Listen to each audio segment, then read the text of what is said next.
The topic is God, a human invention was not my choice of topic. This was proposed actually by Dinesh, and I'm going along with it. And I'll say a little bit more about what I was going to have as my topic, because as he said in his proposal to me, we can do both topics at once. First, let's just get a few facts on the table so that we have something properly to reason about. Here you see a map of the world, and it just shows, this is, I suppose, somewhat out of date. It shows the world's religions color-coded, so Islam is in green, and Buddhism is in purple, Hinduism is in brown, Christianity is in yellow. And according to the World Christian Encyclopedia, which is really the sort of authoritative book about this, the only religion that's growing today of these major categories is Islam. And it's growing almost entirely by a differential birth rate, not by conversion in. I know there's a sense out there that say Christianity must be booming, must be growing too, but there's really no evidence of that. For instance, the Southern Baptists now are baptizing about the same number they were back in the 50s each year. There's really no change in membership. And there was a nice piece in the New York Times just about a year ago, October 2006, about the National Association of Evangelicals, which had a study. They were really worried that youth were falling away from the evangelical churches at a great rate, quoting one of them. If current trends continue, only 4% of teenagers will be Bible-believing Christians as adults. So I think you should temper your hunch that religions are growing at a great rate in this country. What they are doing, I think, is growing louder. But not necessarily growing in numbers. They're becoming more vocal, more aggressive, more obvious in many ways. Another point that's often made is that you'll notice on this map there's no difference shown between the United States Christianity and Europe as a Christian. This is a very sort of rough cast map. And one of the points that people always make is how much more religious the United States is than, say, Western Europe. And this is true, and one might wonder why. Maybe Dinesh will want to speak about that later, but there's one set of facts that I think everybody should have in front of them, and that is that, let's talk family values for just a minute. If you compare the United States with Western Europe, the homicide rate is much higher here than there. The sexually transmitted disease rate, much higher here than there. Teen pregnancy rate, higher here than in Europe. Also, abortion rates, higher here than in Europe. So this vision of the godless, secularized Europe being a place where family values are in deep trouble seems to be exactly wrong. Now, maybe we're more religious because we have to be, because we're such sinners, but there might be other explanations of that. Now, this is a map which shows the rough breakdown of different religions. You'll see that Christianity, which includes all kinds of Christians, is by far the largest percentage of the world's religion. But notice that Islam is only slightly more than the non-religious. And there are roughly twice as many non-religious, more than twice as many, 3 times as many as Buddhists. And in fact, the group that's growing the fastest in the world is not Islam, it's the non-religious.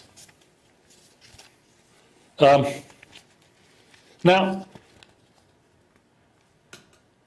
I like facts like this, and I think everybody should know them because there's some surprises. I think probably some of these already are facts that you didn't have under your belt.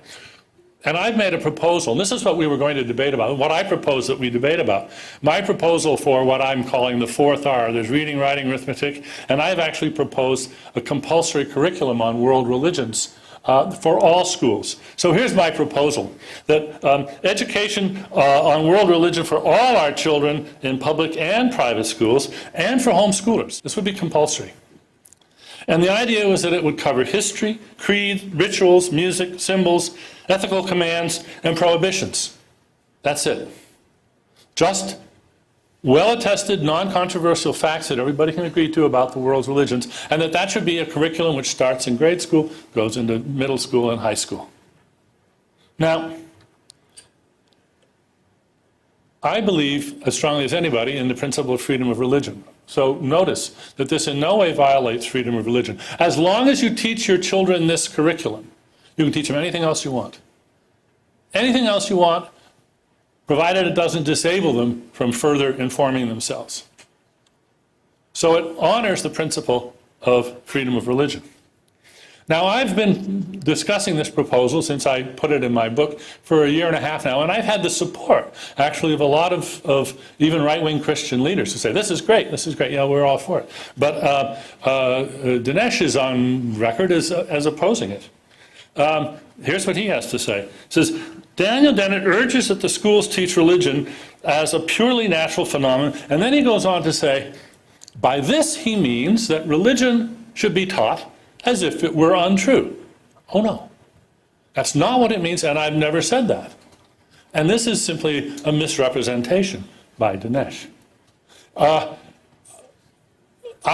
expanded on my point on the blog on faith, which some of you may have seen, and I thought it was such an obvious implication that I put it in parentheses. I said, notice that the truth or falsity of any religious doctrines would not be included in the curriculum, since not a single point of religious doctrine is agreed upon in straightforward fact by the world community. So Dinesh has misrepresented my position, and maybe that's why he is opposed to it. I don't know, maybe now that he understands it better, he'll be in agreement of it. We'll see. Now, my reason for this is not the reason he suggests. He thinks I'm trying to wipe out religion. On the contrary, it's my recommendation for how to preserve the best in religion and get rid of just the stuff that we all want to get rid of, the toxic stuff. And it's a rather simple argument. All religions have toxic versions therein. That is, there are antisocial, fanatical elements in every major religion, in Hinduism, in Islam, in various kinds of Christianity, and so forth. And as near as I can see, this is an empirical claim. I haven't done direct research on it, but combing the literature seems to me pretty clear. All toxic versions depend on the enforced ignorance of the young. It's only by keeping your young people ignorant of other religions that you can preserve this. So my sort of public health measures say just don't permit that enforced ignorance to go on. Informing the young, we inoculate them against toxic forms of religion. And my understanding of this is as follows. A religion that can survive under this sort of free information deserves to survive. It's a benign form of religion. Let it flourish. And a religion that can't survive without the enforced ignorance of the young deserves to go extinct. But I don't know. Maybe Dinesh disagrees with that. We'll see. He quotes me. This is something Dinesh does in his book. He quotes in a context of disparagement, but you're never quite sure if he agrees with what he's quoting or not. Parents, he's quoting me now. Parents don't literally own their children the way slave owners once owned slaves, but are rather their stewards and guardians, and ought to be held accountable by outsiders for their guardianship, which does imply that outsiders have a right to interfere. I stick by that. I think that's true. And I want to know, does he dissent from this statement? He presents it as if he disagrees. I'd like to know, does he actually dissent from this statement? So what kind of facts would we teach in this curriculum? I'm just going to whirlwind tour the facts. What do you suppose this is? This is several million people on the banks of the Ganges River as seen from outer space, one of the largest congregations of human beings ever in history. Now that's a really interesting phenomenon that cries out for an explanation. What on earth explains such an amazing congregation of bipeds? Well, it's, of course, this is a Hindu country, and the Hindu religions are older than Christianity, older even than Judaism. And they, unlike say Christianity, they don't have a sort of single founder. Their name for the highest god is Brahman, and everybody has a soul, an Atman, and if you perfect and purify your soul, that's nirvana, and you become one with Brahman. But in addition to Brahman, they have lots of gods.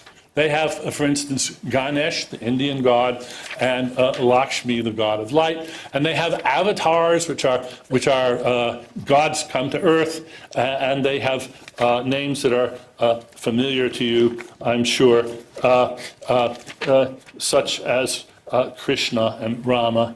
And they have their holy texts, the Upanishads and the Vedas and so forth. And then you know also about the sacred cows.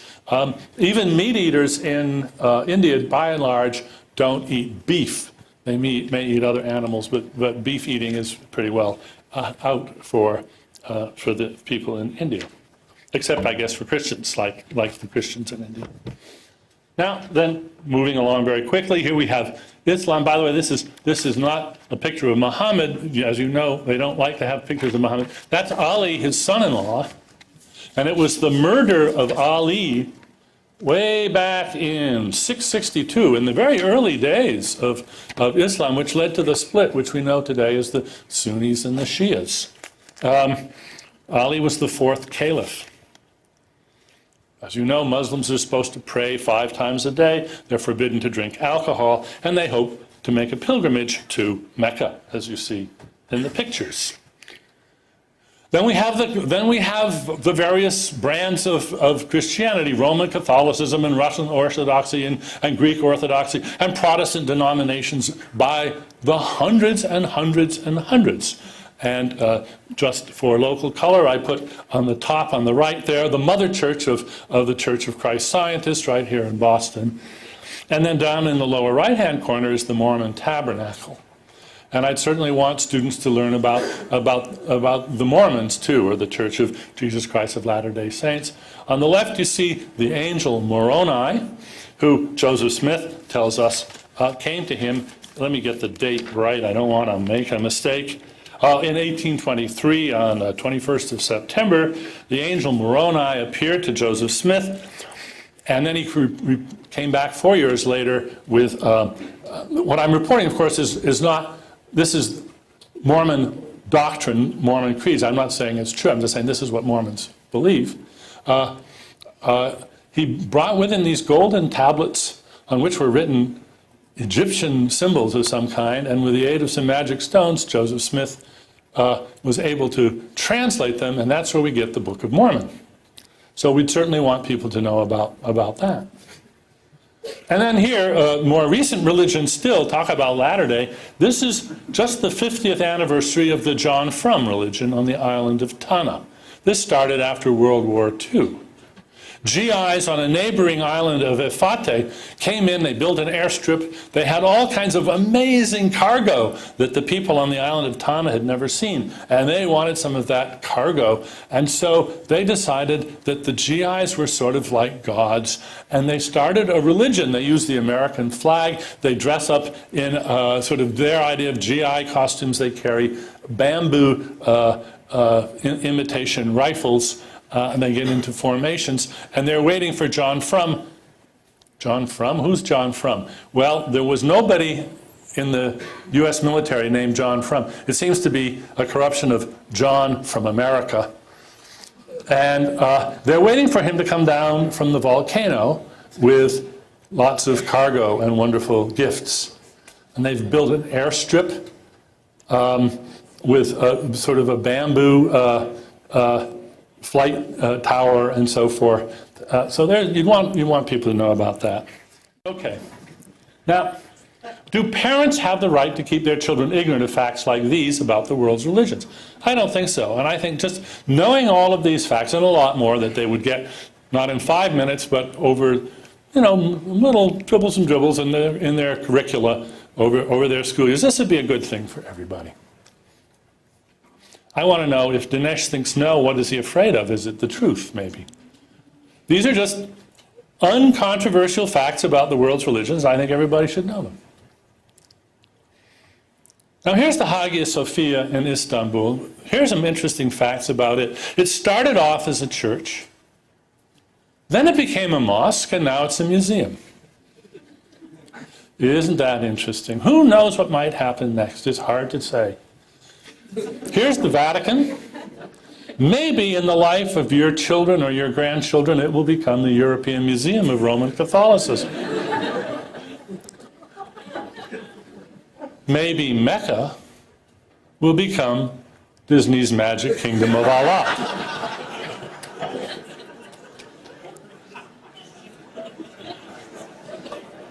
Who knows? The thing about religions is they're changing all the time. They are changing constantly. They've changed more in the last 200 years than they changed in the last 2,000 years. And they'll probably change in the next 20 years as much as they've changed in the last 200. And that's why it's important that everybody know about religions.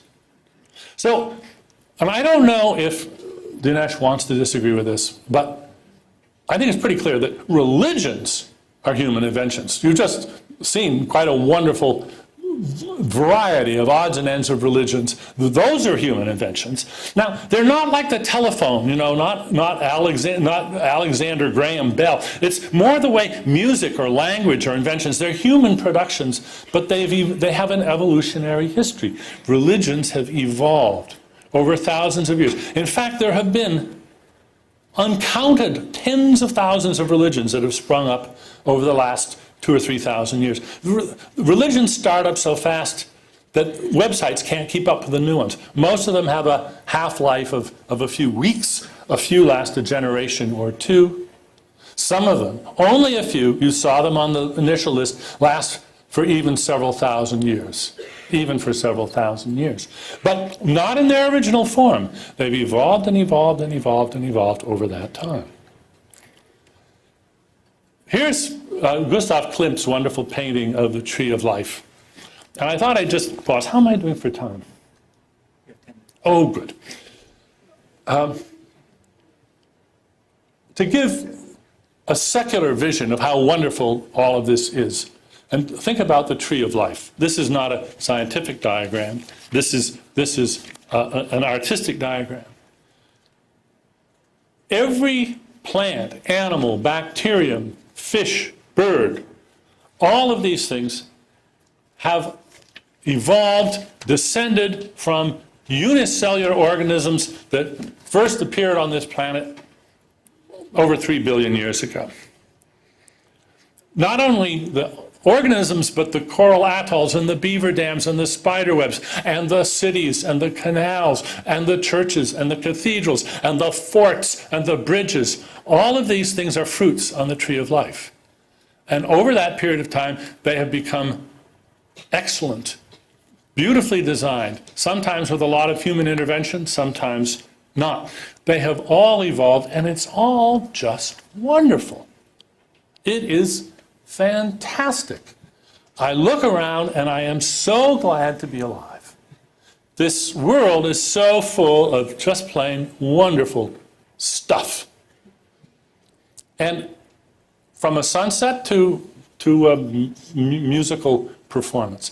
And I wish there was somebody to whom I could properly express my gratitude for all of this wonderful stuff. But there isn't.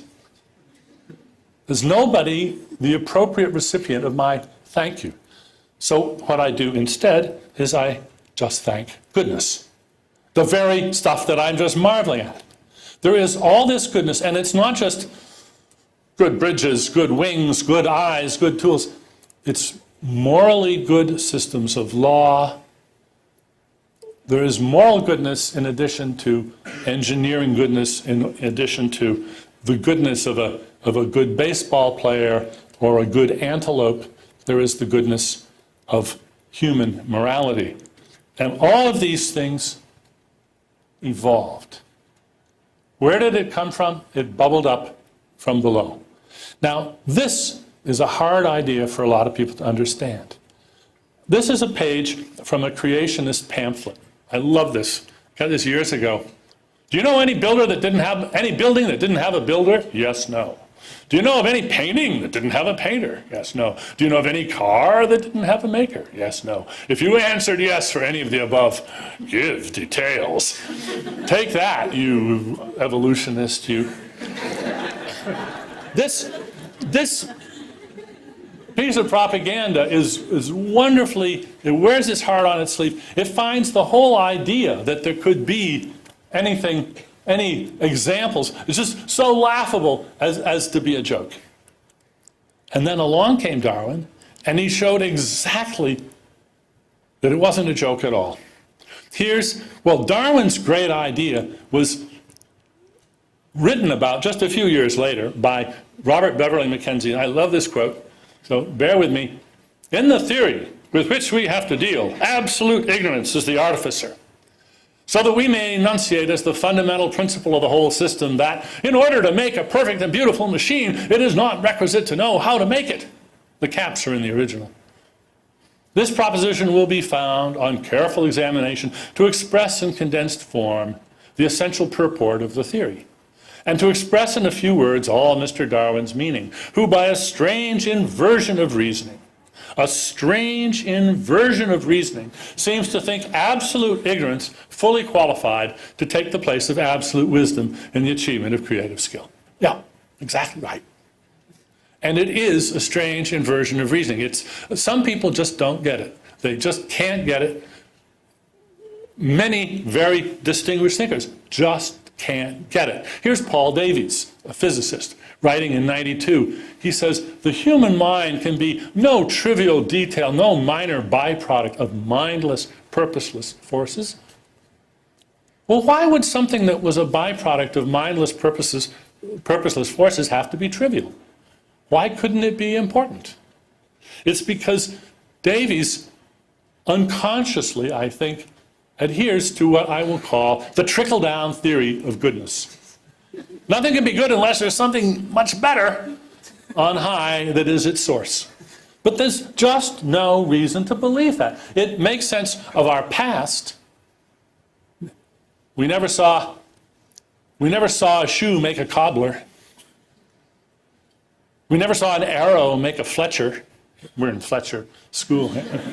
Fletchers were people that made arrows. So it looks like it always takes a big, fancy, wonderful thing to make a less thing. And some people just don't get it. One of the people who doesn't is Dinesh in his book. He just articulates the trickle-down theory as if it was just obvious. You just don't get the point. Now, finally, let's talk about God. It used to be people really did believe that God existed, and by God they meant a very specific, concrete, identifiable type of God. Now, how many of you believe that Mount Everest exists? Good. How many of you can pick Mount Everest from these 4 pictures? I thought not. Yeah, we've got 1 or 2 people. Yeah, it's amazing. You can know that Mount Everest exists and not be able to pick it out. That's okay. So maybe something like that is going on with God. But in fact, I think what we see is an evolution of the concept of God. It starts off like Mount Everest. It's a really very grand and concrete, it's Yahweh, who's basically modeled on a warlord, a triumphant, militaristic, jealous, demanding leader. And then this is gradually turned into the ground of all being. What's that? Well, it's not an agent, doesn't have arms and legs, doesn't speak, doesn't listen. It's wonderful, but it has been pretty well, has shed most of its features.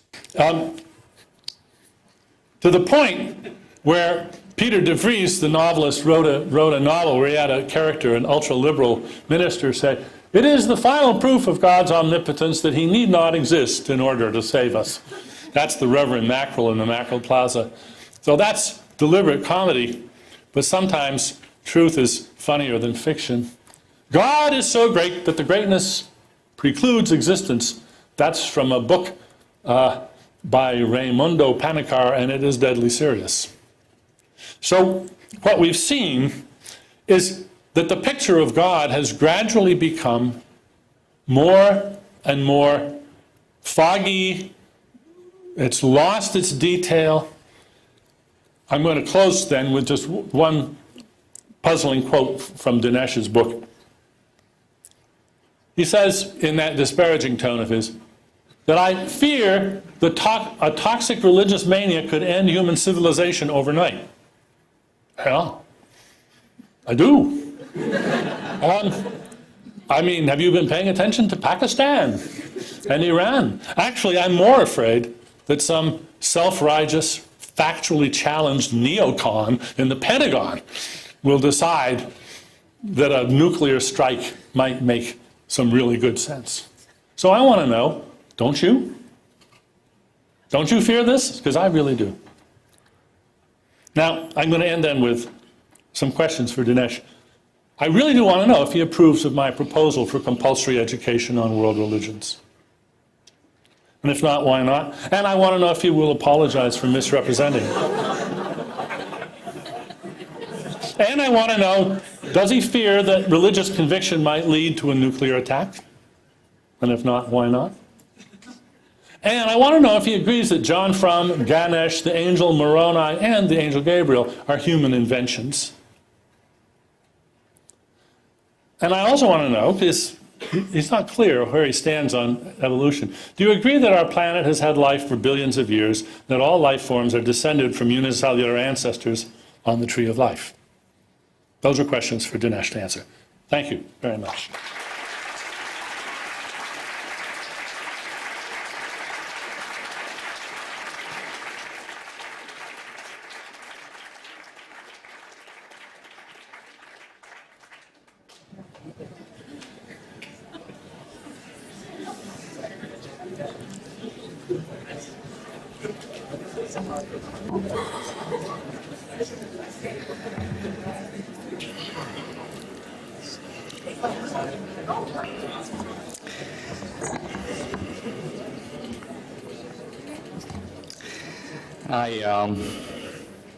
I see I have a wide podium here. I guess I didn't have to wear pants. Well,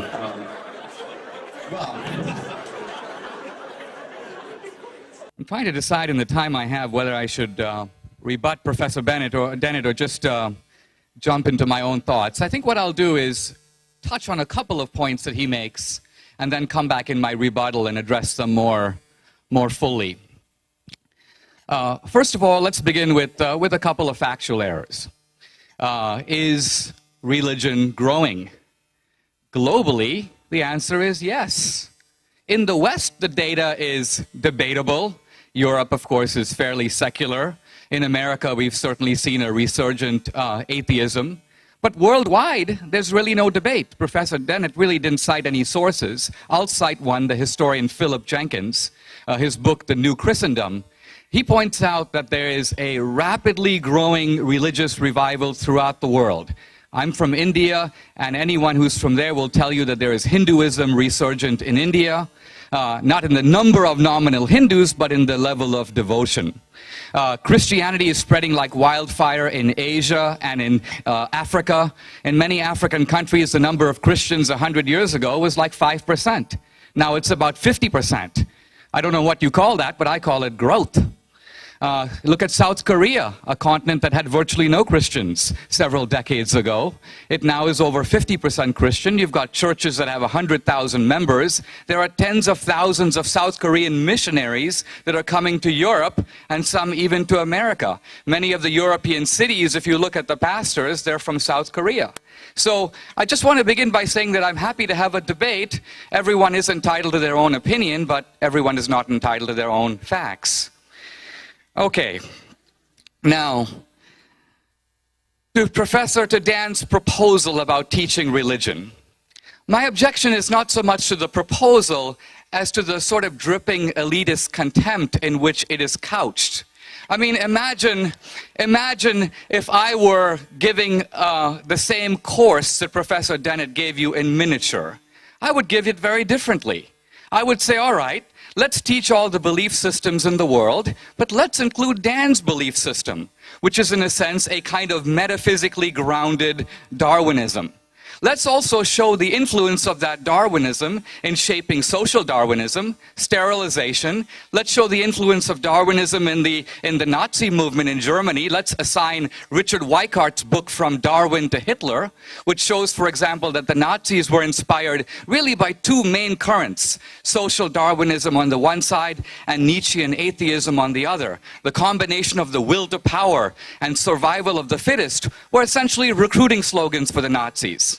I would moreover say that instead of crying crocodile tears about the Inquisition, which occurred 500 years ago, and in which over the space of 350 years, some 2,000 people were killed, which apparently keeps Dan awake at night, let's focus a little bit more on the crimes of atheism, which didn't occur in ancient times. Let's not just focus on the Salem witch trials. We can pick up the tourist guide and realize that despite Arthur Miller's play, the number of people killed in the Salem witch trials was precisely 18. Now that is 18 too many, I'll grant you, but it doesn't even compare to what atheist regimes have done, again, not in ancient times, but in our own lifetime, in the last century. I'm not just talking about Mao in China or Stalin in Russia. I'm also talking about Pol Pot. Here's a guy in the space of 3 years who killed 2 million people. What about Ceausescu, Enver Hoxha, Fidel Castro, Kim Jong-il? Atheist murders in the name of atheism are still going on. Now, Richard Dawkins, in his book, The God Delusion, says, oh yes, but the religious crimes were in the name of religion, but the crimes of atheism were not in the name of atheism. This is kind of what happens when you let a biologist out of the lab. Because here is a guy who has apparently a zero comprehension of history.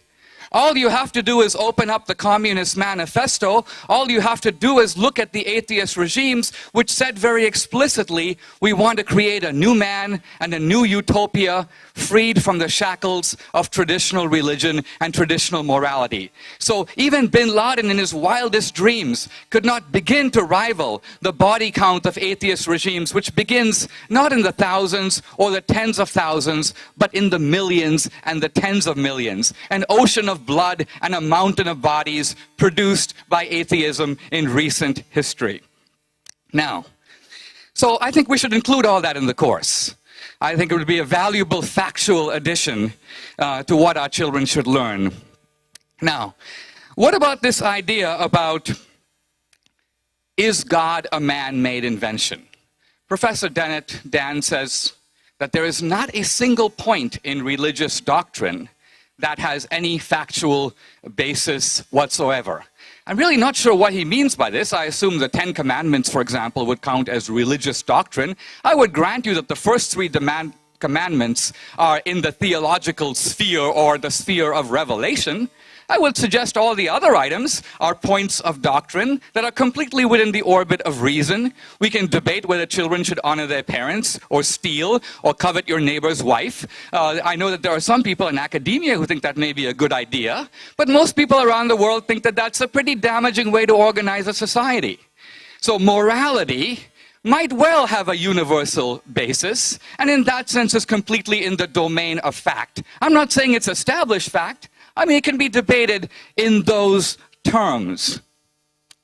I want to turn, though, a little bit more deeply to this issue of the existence of God, because that's kind of what we're debating here, and I want to do it purely by appealing to the same reason and science and evidence that Dan has relied on in his opening statement. Now, for a couple of hundred years, it did appear that scientific evidence was cutting, you might say, against theism. We had Copernicus showing that the Earth is not the center of the universe. The Earth goes around the sun. We had Newton with his idea of the clockwork universe, the idea the universe is a kind of machine. It might require some divine jump starting, but it doesn't require divine sustenance or intervention. Then we have Darwin's idea, which Dan has sort of been excited about, the idea that so we can have design, but no designer. But that was basically 150 years ago. I want to suggest that there have been startling recent developments in the last 100 years in physics, in astronomy, that strongly support theism, strongly support the idea of a creator, and are invulnerable to Darwinian attack. Let me begin the story sort of this way. About 1,500 years ago, somebody posed a question to the church father Augustine, a very interesting question, which goes kind of this way. When you think of time, time goes back, but no matter how far back it goes, you can always think of it going further back. So if you say 5,000 years ago, someone could say 5,001 years ago. 1 million years ago, 1,000,001 years ago. It's kind of impossible to think of time as having any kind of a beginning. You can always retreat further into the past. And the question for Augustine was very simple. Could God have created the universe? And if he did, what was he doing before that? How did God occupy his time prior to creating a universe?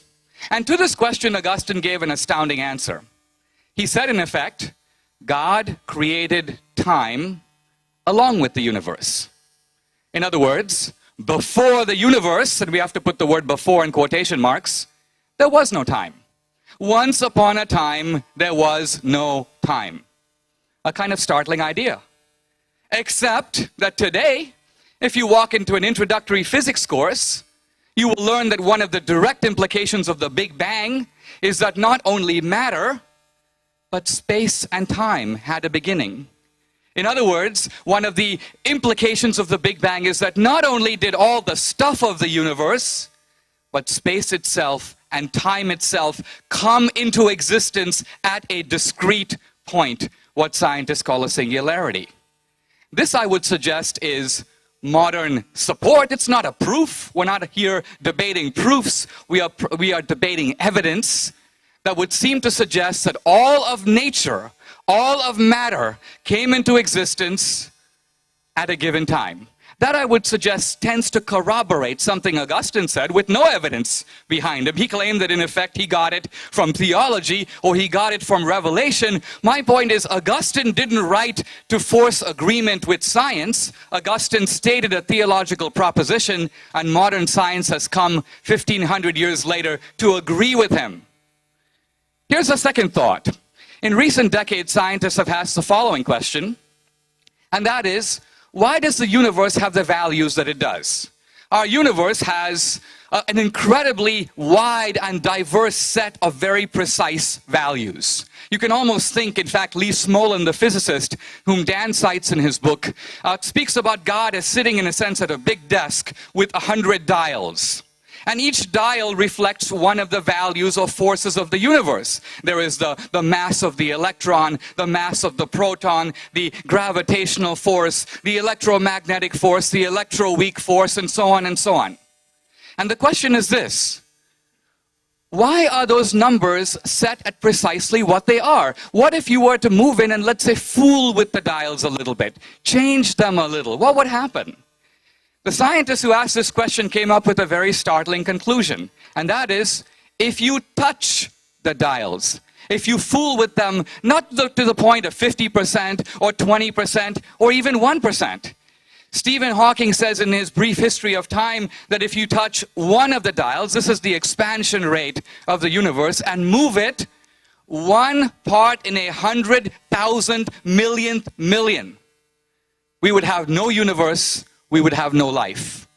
In other words, the constants and values of the universe appear to be fine-tuned precisely for, well, us. Now, my question to Dan Dennett. To me, the fine-tuned universe, which, by the way, has no Darwinian explanation, the Darwinian explanation has to do with how one life form became another.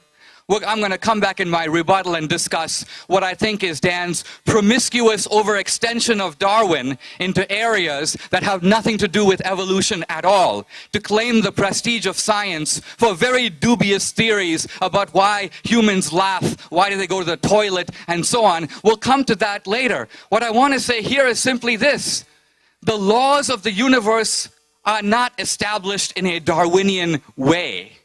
And yet, what is the atheist explanation for how they came to be what they are? Why is the universe apparently fine-tuned for life? It would seem, Occam's razor, the logic of simplicity, would seem to say, a creator designed it that way. We may not know who built the car, or we may not know who did the painting, but is it even reasonable to suggest that the universe and all its laws created themselves? Let me put it a slightly different way. If we think of modern science has spent the last 500 years doing what? Excavating the intelligence built into the laws of nature. We live apparently in a rational universe that reflects extremely complicated laws, right? Kepler's laws of planetary motion, Newton's inverse square law, Einstein's E equals mc squared, and so on. My question is, if our most brilliant scientists have spent their entire lifetime trying to decode the intelligence out of nature, who put it there? Or if not, a good question for Dan, how did it get there?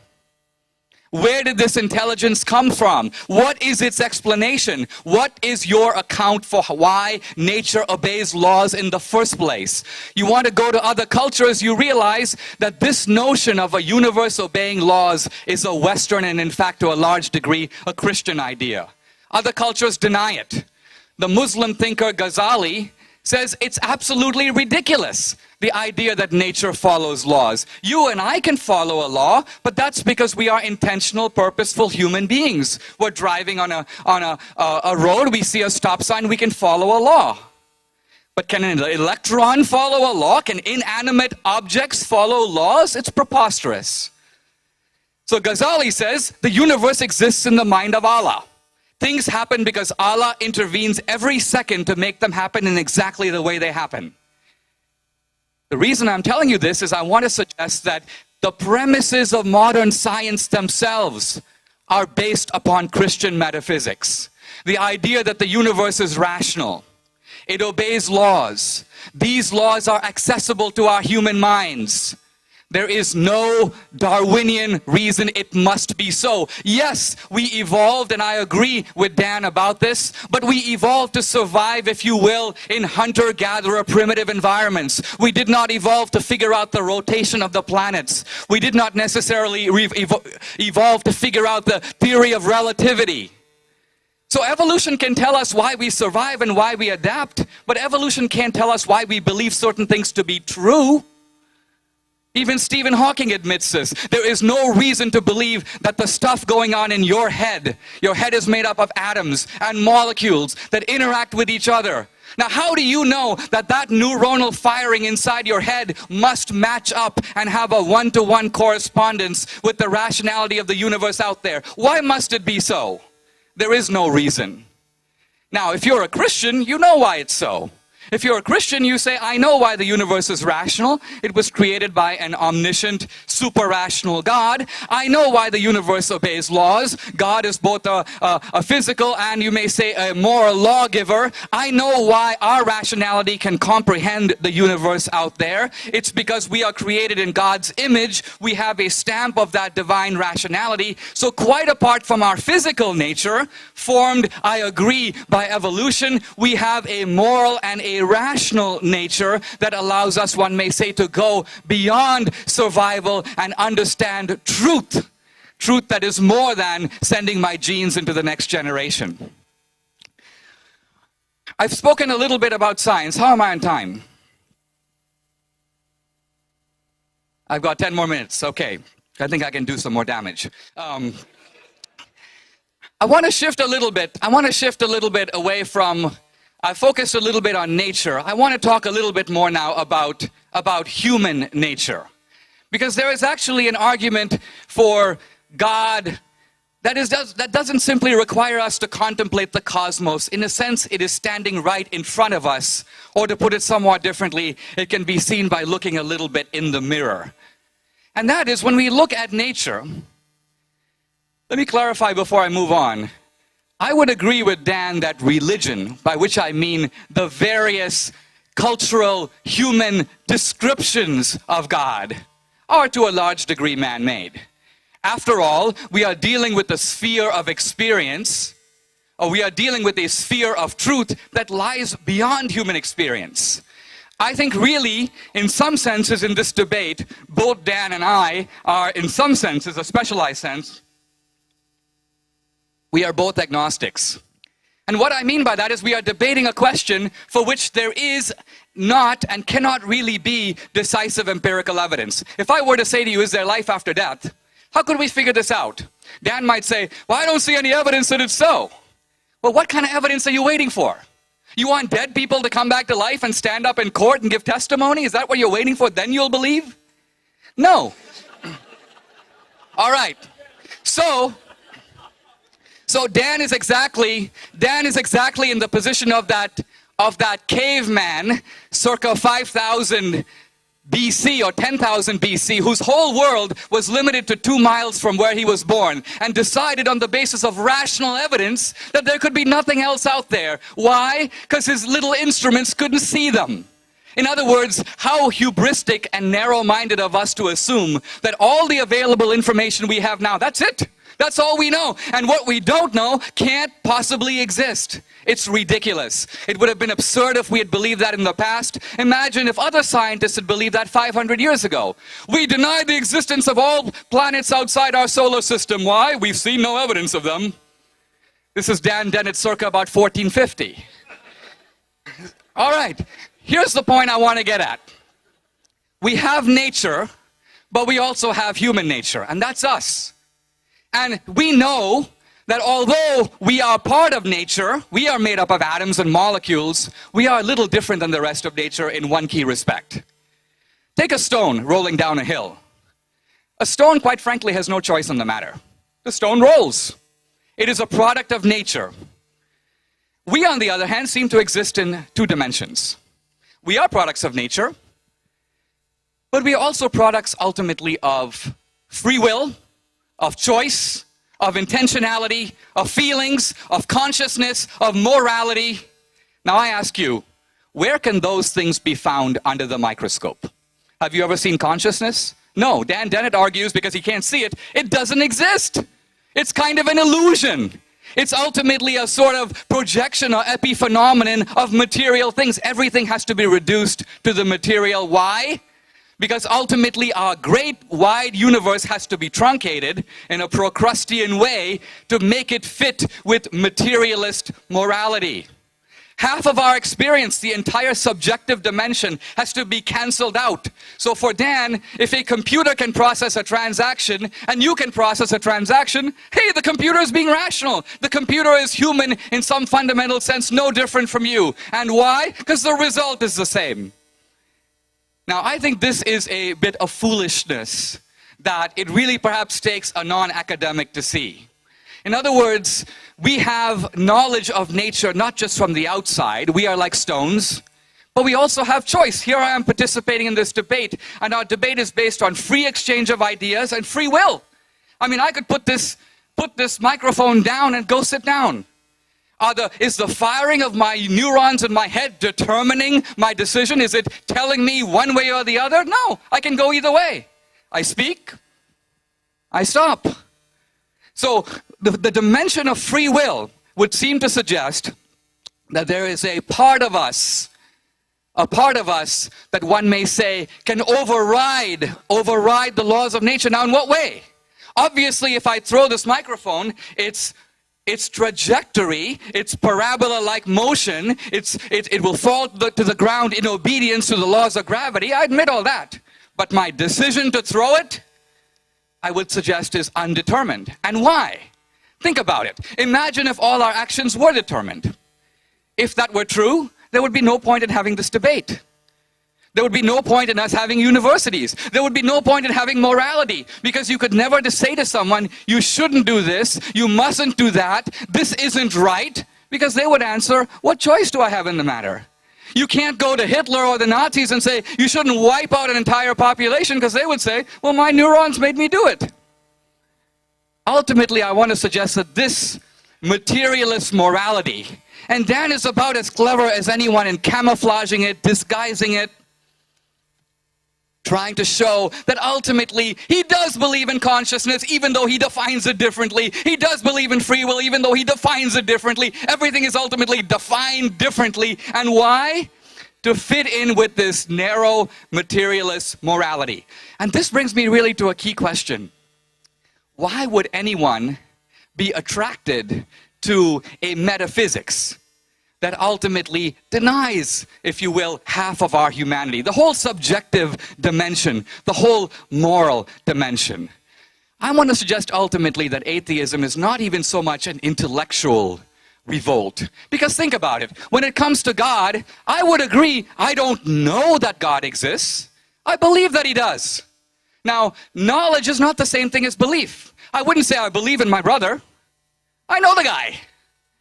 You only believe when you don't know. So here's the difference. I don't know, and still I believe. Dan doesn't know, and therefore he doesn't believe. What unites us is both of us don't know. We're actually both ignorant. The only difference is Dan thinks he's a champion of reason, and I'm a champion of blind faith. No, we are both reasoning in the dark. The only difference is he won't admit it. I am saying that ultimately the decision to embrace God is not even just a matter of reason. It's ultimately also a matter of choice. And why? The reason was given by Pascal. He said a long time ago that there are some things in life for which you'll never have the evidence. You've dated a woman. You've gone out with her for 5 years, 10 years. I submit that there's no amount of dating that can convince you what life with her will be like for the next 50 years. There's no way to know. So you could say, well, you know what? I'm going to be an agnostic. I'm going to wait for the data to come in. Well, if you're an agnostic in that sense, she will marry someone else or you will both be dead. You ultimately have to decide based on what you know whether you should propose, whether you should go for it. You've got to ultimately make that rational step. So faith is involved.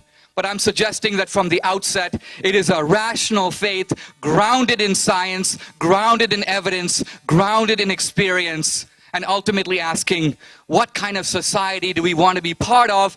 Is there a reason to believe in a transcendent basis for the world? How did it come to be? For us, why are we here? At the end of the day, this is a matter of what Pascal called the wager. And by the wager, what he meant was you can bet on God. And he said, if you're wrong, what's going to happen? Well, you've made a metaphysical mistake. On the other hand, you can bet against God. And if you're wrong, alas, you will be separated from God. Not by his choice, by the way, by yours. You are cutting yourself off from God. And Pascal's point is, why would any rational person choose against God? If you choose against him, you lose nothing. If you choose for him, you have the prospect of gaining everything. And so the idea here is to humbly open yourself up to God. Of course, do it on the basis of evidence, not against the evidence.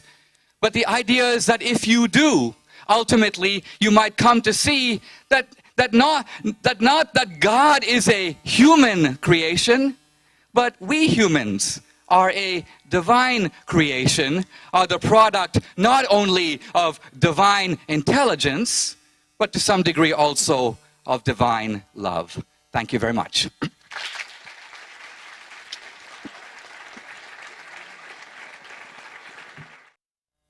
Humility is a Christian virtue. And one of the things that you might want to be humble about is your own understanding of the doctrines that you're criticizing. You have had great fun with what I would consider cartoon versions of just about all the... What? Is this on? Hello. Now is it on? And it wasn't. Okay.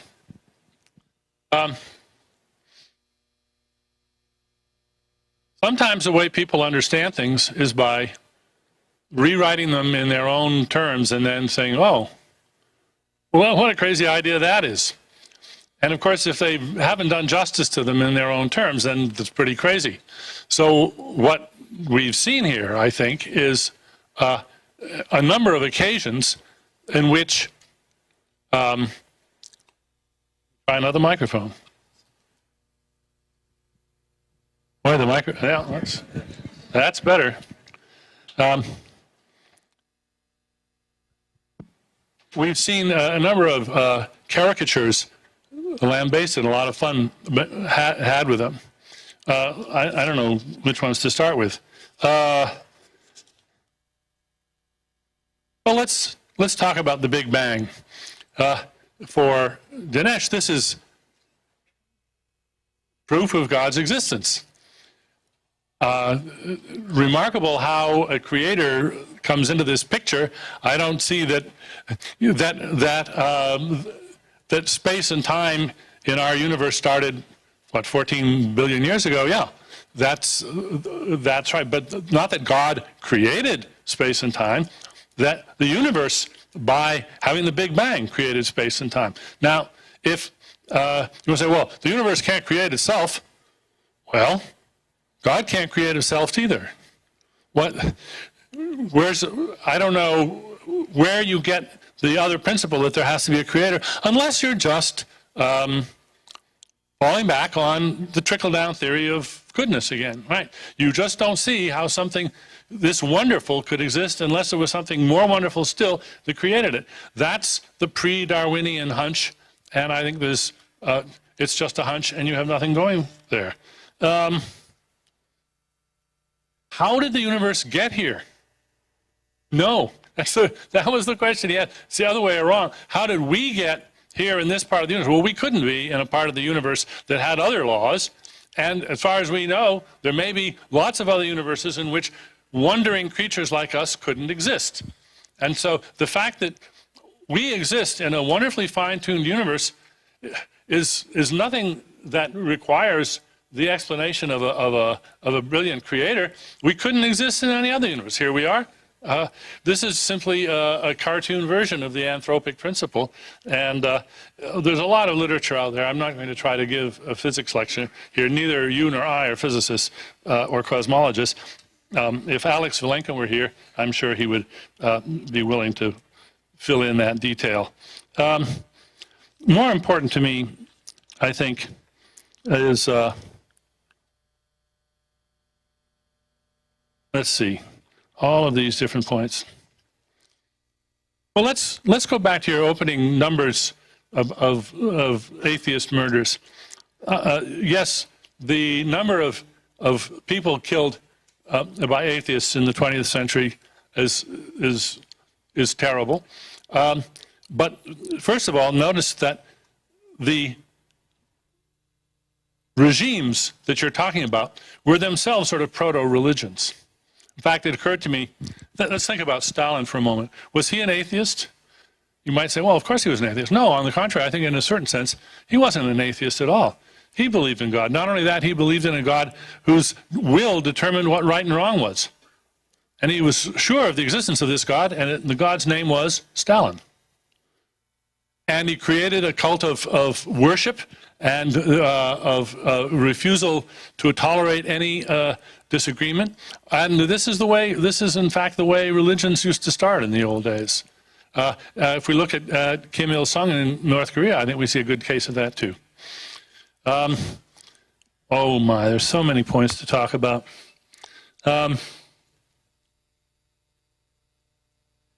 You say, as if it were just obvious, that free will, choice, consciousness, intentionality, that there's no explanation of those in terms of the Darwinian picture. Well, of course, you might be right, but my whole career has been designed to elaborate those explanations, and I seem to have made a fair amount of progress. I can't, of course, hope to show you those complexities in a minute or in 5 minutes or in an hour, but for you just to assert that, of course, these things can't be explained in this way, strikes me as simply an assertion that you pull out of thin air.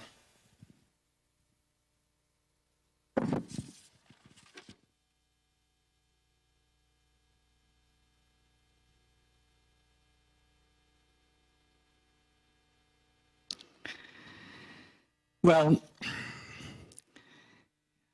In your book, Breaking the Spell, Dan makes, I think, a very useful, you may say, rule of fairness. He's talking about atheism, he's talking about religion, and he basically says this. He says every time somebody accuses a religious dictator of doing something bad, all the Christians basically say, oh, but it wasn't me, it wasn't Christ, he didn't teach that, and so on. To which Dan has the following answer, which I think is worth taking seriously. He says, wait a minute. He goes, religion has got to take responsibility for the crimes committed in its name. I cite this in my book. He says if someone kills in the name of Allah, Islam's going to have to take a bit of responsibility for that. If Hamas or Hezbollah does it, you can't just say, well, they weren't being true Muslims. They think they were. And I agree with Dan's principle. But then I notice that when it comes to atheism, he tries to dodge it. Because if it is true that the ordinary mild-mannered Christian has got to take some responsibility, even for the Salem witch trials, even for the Inquisition, even for the Crusades, then I maintain that the ordinary mild-mannered atheist at the Tufts Free Thought Society has to take some responsibility for Pol Pot and for Stalin. These guys were committing their crimes in the name of it. You can't just say, well, they sort of resembled religion. Now you're basically saying religion must take the blame not only for what's done in its name, but also for what's done in the name of atheism. This is a totally bogus form of reasoning. So, let me turn, so if the Christians have to take responsibility for Torquemada, poor Dan's going to have to take some responsibility for Stalin. That's just the way it is based on his principle. Now, let's talk about the Big Bang. Very briefly. I don't want to get into a debate about physics. I just want to say something very simple. All of nature came into existence at a certain singularity. Before that, one may say there was no nature, so there can't be a natural explanation for the Big Bang, because the Big Bang encompasses all of nature. So here's my argument. It's very simple. Everything that has a beginning has a cause. The universe has a beginning. The universe has a cause. That cause we call God. That's my argument. Now, fine-tuning. Here is where we get into what I want to call faith-based atheism. Because we have the fact of a universe. And by the way, Dan, I think, very cunningly tried to shift the argument, which is not an argument I made. I did not say that out of the millions of stars in our universe, it's very surprising that we have life on Earth. That can be easily explained. I never made that argument. My argument is that the entire universe with all its galaxies and all its stars has to be exactly as old as it is. The mass of the proton has got to be 1900 or 1836 times the mass of the electron and slightly less heavy than the neutron. My point is the gravitational force, not just here, everywhere, has to be what it is for the universe and life to exist. That's the argument, so answer that one. Well, Dan backed up and tried to answer. He goes, well, maybe, and this is a really big maybe, there are lots of other universes. And in fact, there are some cosmologists who say, well, maybe there are an infinite number of universes. And if there are an infinite number of universes, then our universe, however improbable, would in fact, at some point in the great cosmic rolling of the dice, at some point come up. This is what I would call, you may say in some version, the OJ cosmological argument. The DNA evidence points to me, all the other evidence points to me, but that's only in this universe. Maybe there are many other universes in which you, individual jurors, have killed your wives under new DNA evidence and under new laws. So why would you prosecute me in this provincial universe just because I did what I did in this local planet? Now look, I'm not saying that this is even untrue. I don't even mean to be making fun of it. What I'm really saying is it takes a lot of faith to believe it. Because what is the evidence for these other universes? Dan in his book actually cites this man, Lee Smolin, and his astronomical work. I just want to read you a line or two from Smolin.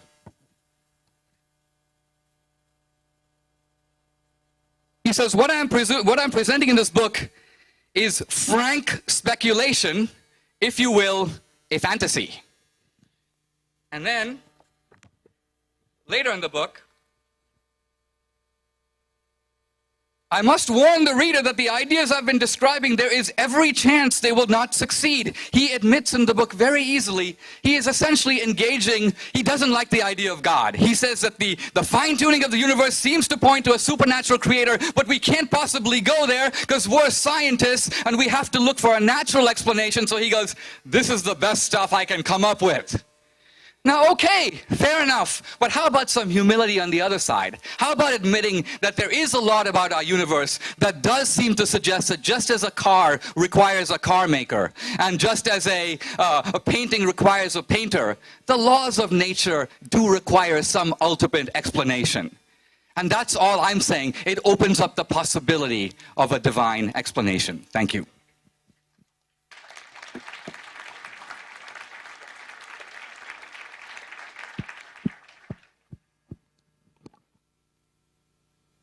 Okay, well, let's okay, here we go. The laws of nature require explanation. Well, at any one point, we explain the laws we've got maybe with some other laws, and so it goes. And at any one point, we have laws that we can't explain. That's certainly true. And by the way, your the sort of caricature of laws as if they were the kind of laws that, you know, there's penalties for violating. That's not what scientists have ever meant by laws of nature. And anybody who thinks that that's a legitimate criticism has simply misunderstood the nature of the sort of generalization that a physical law is supposed to be. Smolin presents some speculations. He says, here's one thing it could be. I cite them as speculations and say, here's an idea. I don't endorse it. I say, here's an interesting set of scientific ideas. It's nice because it's actually testable. And there are others. There's actually an embarrassment of riches. There's lots of ideas for what it could possibly be that could explain the fine-tuning, that could possibly explain the fine-tuning of this universe. That's all the cosmologists and all the physicists are doing at this point, is responding to what otherwise looks very appealing, and that is, what could it possibly be but an intelligent creator? The answer is, oh, there's lots of things it could possibly be but an intelligent creator. So we'll just call that a draw, maybe. Maybe this is where your agnosticism can join mine, and we say, we really don't know what could or would explain the laws of nature, but we don't need to invoke an intelligent creator to explain it. And in fact, the trouble with an intelligent creator is that it seems to get the wrong end of the stick, because we need to explain, where did that intelligent creator come from? Isn't that even more marvelous than the fact that there might be even an infinity of universes, all with slightly different generalizations in them? That idea seems to me at least less extravagant than the idea of a self-creating, eternal, omnipotent, intelligent creator. Let's see. I'll say a bit more about Stalin and atheism then. Yes, I think that we all have to recognize that any powerful idea can be misused, can be abused, and can lead to great harm. And I'm sure that some atheists have made the mistake of what we might call Dostoevsky's mistake, and that is, if God is dead, everything is permitted. Now, that does not follow at all. That is a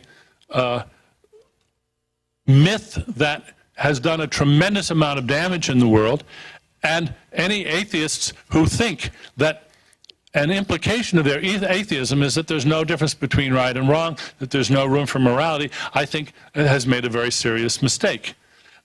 It's a mistake which is very easily made because so many religious people insist on this principle as well. They seem to think that without God, there can't be any goodness, there can't be any morality.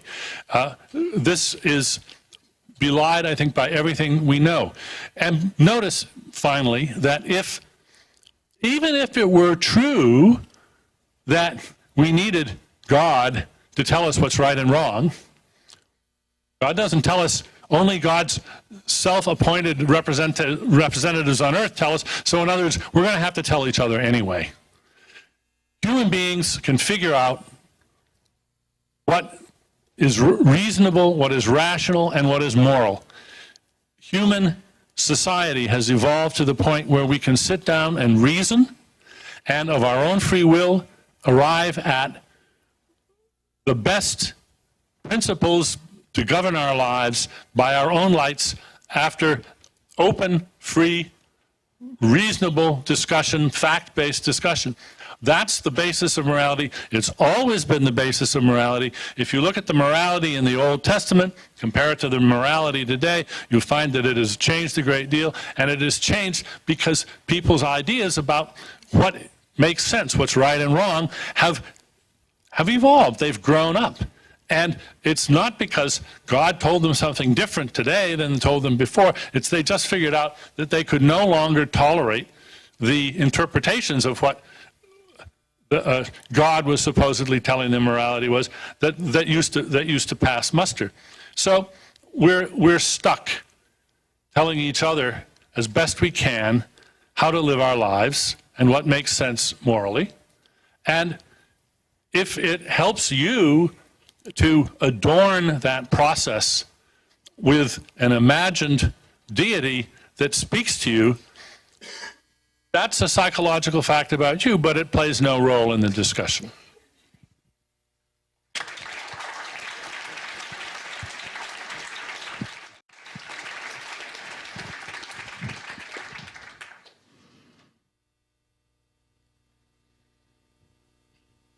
I've been trying to listen hard in this debate because I don't want this to be a mudslinging cartoon debate, but one in which we really try to engage issues. And so rather than rebut, I'm going to try to seriously engage some points that have been raised here. I agree, by the way, that morality is not in any way the special province of religious people. I completely agree with that. I think morality is a universal phenomenon, but I think it is a universal phenomenon that cannot be given the easy explanation that Dan gives. We evolved. Wait a minute.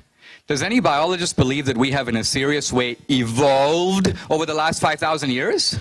No. Biologically, we have not evolved. Culturally, morally, socially, institutionally, we're different. Biologically, we're very much the same as Homo sapiens was 5,000. So the word evolution now has been transmuted from a biological meaning, and it's been put on a moral high horse. I want to suggest something different. No, human beings are not in some fundamental natural way better now. In fact, our weapons of mass destruction in some ways have given us a vehicle to be far worse. Yes, it is true that we have representative democracy, and we have the abolition of slavery, and we have the equal dignity of women, and we have the compassion as a social virtue. And you know why we have those things? Not because human beings have evolved. It's because you're living in a Western civilization shaped primarily by Christian assumptions. How do you know this? Look at an example. If there's a famine tomorrow in Rwanda, you can be fairly sure that all the European countries will rush to help, send bags of food, send volunteers, Doctors Without Borders, and so on. Now, there are other rich countries in the world. They will observe, but do nothing. And why? Because they were raised with the belief I was kind of raised with as a kid, which is an Indian proverb, the tears of strangers are mostly water. Which is to say, to some degree, you look out for your own, by the way, a sound Darwinian principle, but you don't necessarily have any common ground with strangers who don't share anything with you. So the point here is, even the European countries that are secular will act in a Christian way. And why? For the reason given by Nietzsche. You can kill God, but you still, at least for a time, have a Christian civilization formed on Christian assumptions. It was those same assumptions that produced the only anti-slavery movement the world has ever known. It was the Quakers and the evangelical Christians who said we are created equal in the eyes of God, and therefore no man has the right to rule another without consent. All right. I want to now say a word about, well, just a word about toxic religion. Because that was really the main thrust of Dan's opening presentation. We need to have this education because young people need to learn about toxic religion. And all I'm trying to argue, and I haven't seen it really contested, is that religion is greatly blamed for things, even today, that have very little to do with religion. Oh, but what about the Israelis and the Palestinians? Oh, what about the Shia and the Sunni? What about Northern Ireland? What about in the Balkans? What about the Hindus and the Muslims in Kashmir? Okay, what about those people? Why are the Israelis and the Palestinians fighting? Are they fighting about religion? Are the Israelis saying Moses was a greater prophet? And the Palestinians, no, it was Muhammad who was the greater prophet. No, they are fighting over land. Why are the Hindus and Muslims fighting? They are fighting over Kashmir. In Northern Ireland, they were not fighting about transubstantiation or the Eucharist. They're fighting over which group gets to rule that country. They're fighting about self-determination. So I'm suggesting that one of the problems in this debate, I'm not saying that Dan is incompetent in his field, he's extremely competent. But I'm saying that in this new atheism, we have all these guys from Dawkins to Dan to others who are wandering far outside their fields where they know very little and making authoritative pronouncements about theology, about history, about Christianity. Christopher Hitchens in about 3 lines disposes of Anselm. Sam Harris, biology major, takes on Aquinas in a paragraph. I mean, this is intellectually embarrassing. And I think what it reflects is ultimately an atheist bigotry that is really not willing to take religion seriously. So my goal in this debate has not been ultimately to make the proof for the existence. I said I'm not proving anything. But I am saying that I want to suggest to you that there are serious arguments deriving from history, philosophy, and science that make the case that we should take seriously what most people from most of human history have taken seriously, and even now. So ultimately, this provincial, you may say, northeastern atheism of the academy that snickers at the whole world as being a bunch of idiots, I mean, is this the kind of elitism you want to have in the university where you don't take seriously the way other people experience the world? I mean, consider religion. Let me give you an analogy and I'll close on that. Let's say, for example, I was accused of a crime. I'm accused of killing somebody. I know I didn't do it. I come into court and Dan produces 5 pieces of evidence that say, here is the external evidence that you did it. Now, am I supposed to agree with that evidence, even though I know I didn't do it? In other words, my inward experience is of innocence. The external evidence as laid out is in front of me. All I'm saying is religious people experience the world and experience God as very real in their lives. It's no answer to them to say, well, we can find a guy who saw a UFO. Well, you produce 2/3 of people on the planet who see UFOs on a daily basis since the beginning of time, and I'll take those people seriously. So I'm suggesting that academically, we shouldn't think ourselves superior to everyone else. If you approached any other subject like race relations, imagine if I started making jokes and producing little quips about slaves with funny names and so on, you'd be appalled. And if I said that should be required teaching in the curriculum. After all, people have had very interesting attitudes toward race relations over the centuries. This is not intellectually serious, so to answer Dan's question, I agree with the spirit of his proposal. I just don't want him to be the guy doing it. Thank you.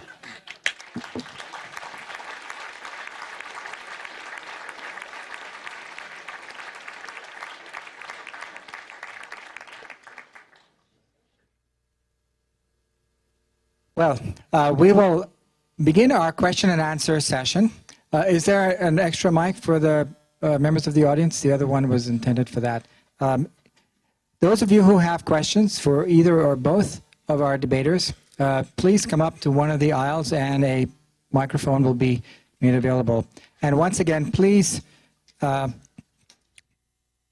a question and make it brief. Thank you.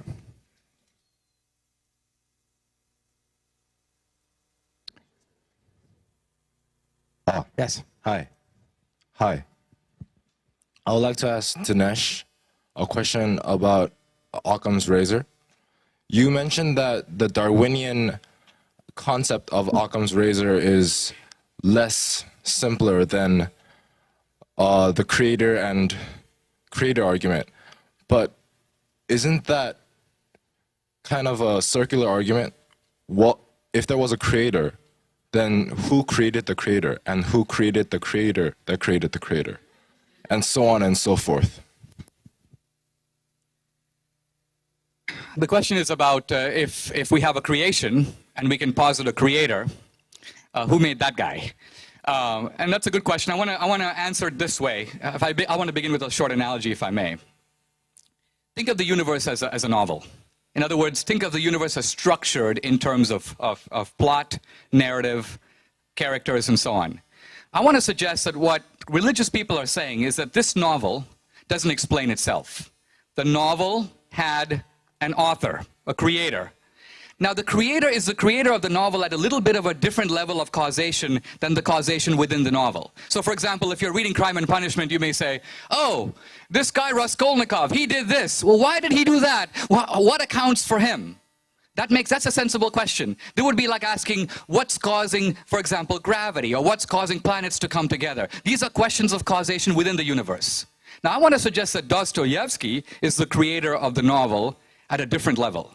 So the questions that apply to within the causation of the novel don't apply to the external cause of it. You can't say, well, this guy Dostoevsky, what explains him? Where does he come from? He's not internal to the narrative. That's the point I'm trying to get. So if all of nature had a beginning, it has to have a non-natural, and that is all that religious people mean by the word supernatural, cause. Now, that supernatural cause doesn't apply the laws of physics, and why? Because scientists will tell you that the laws of physics are internal to our universe, just as language requires grammar. And you can't have language, you can't have grammar without language, right? Grammar is the rules for how language internally interacts. The laws of physics are the rules for how our universe interacts. So the laws of physics, I'm just finishing my point, don't apply, you may say, outside of the singularity. If God created the universe, and I'll put an if before it, he didn't use any of the existing laws of physics to do it. That's my point. To follow up on that,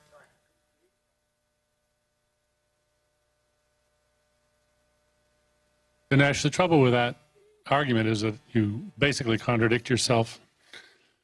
You say, you use the word created, which is in effect a word from the novel, and you claim to give it meaning. Well, if it doesn't mean what it means in the novel, then we don't know what it means. And so your insistence that, well, look, if it has a beginning, something has to create it. You're helping yourself to the regularities within the world, within the natural world, and then you're saying, oh, but they don't apply outside the natural world. Well, if they don't apply outside the natural world, then you have no right to talk about creation at all, because that's something that we know of from the natural world.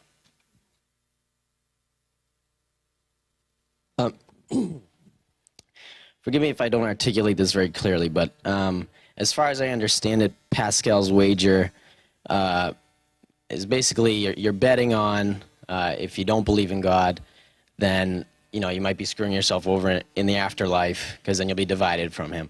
And the thing I take issue with, or that I find kind of makes the whole argument fallacious, is it doesn't allow for the possibility that a non-believer could, in fact, be intimate with the divine in the afterlife. It assumes the kind of Abrahamic premise that disbelief is in some fashion offensive to the divine, and therefore divides you from him or it in the afterlife.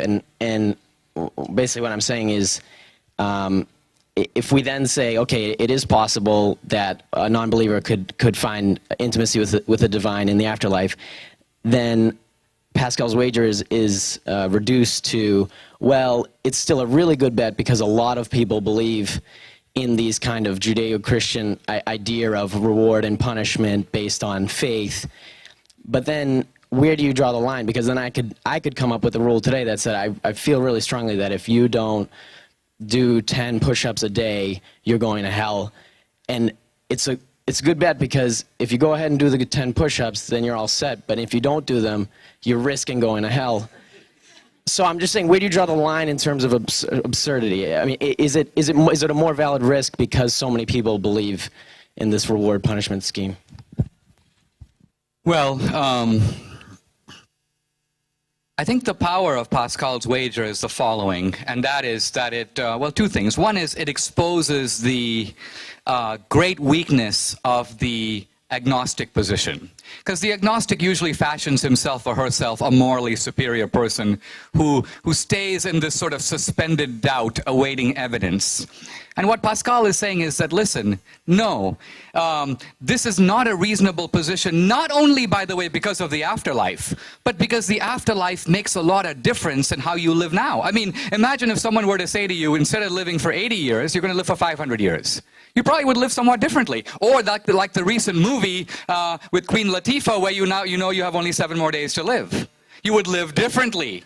We would all live differently if we believed in eternal life. So the point that Pascal is making is you have to take the idea seriously, not just for then, but also for now. It's going to affect how you live now. Okay? So agnosticism becomes a sort of willful refusal to take a stance when it makes a lot of difference what you decide. See, one of the problems with saying I'll only stick with scientific issues and only go with the scientific evidence is that science, while sovereign in its own sphere, doesn't affect large spheres of life, including love, including consciousness, including will. I'm not saying science has nothing to say about it, but just read Steven Pinker's How the Mind Works. Science hasn't gotten very far in explaining sentience, morality. Not that the evolutionists haven't tried. They've tried really hard.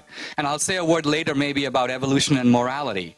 But what Pascal is basically saying is, in much of life, many of the decisions you make, you graduate from Tufts, you have a choice. Do I become a poet or I go to law school? That choice may affect everything that subsequently happens to you. It may affect who you marry, where you go to graduate school, or whether you go at all, whether you end up in politics or a partner in a law firm. And you have no information. You can never get full information, and yet you have to choose.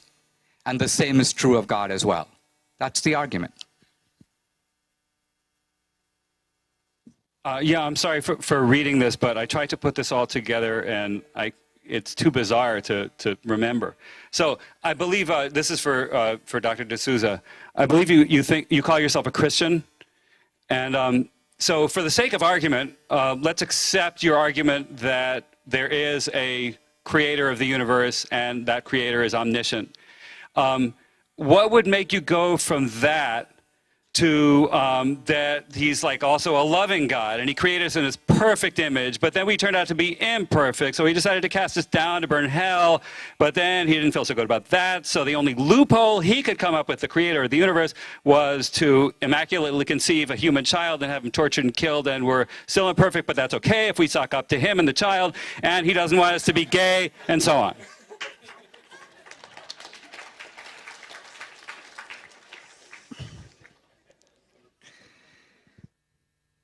Okay, let me try to answer kind of in the spirit. And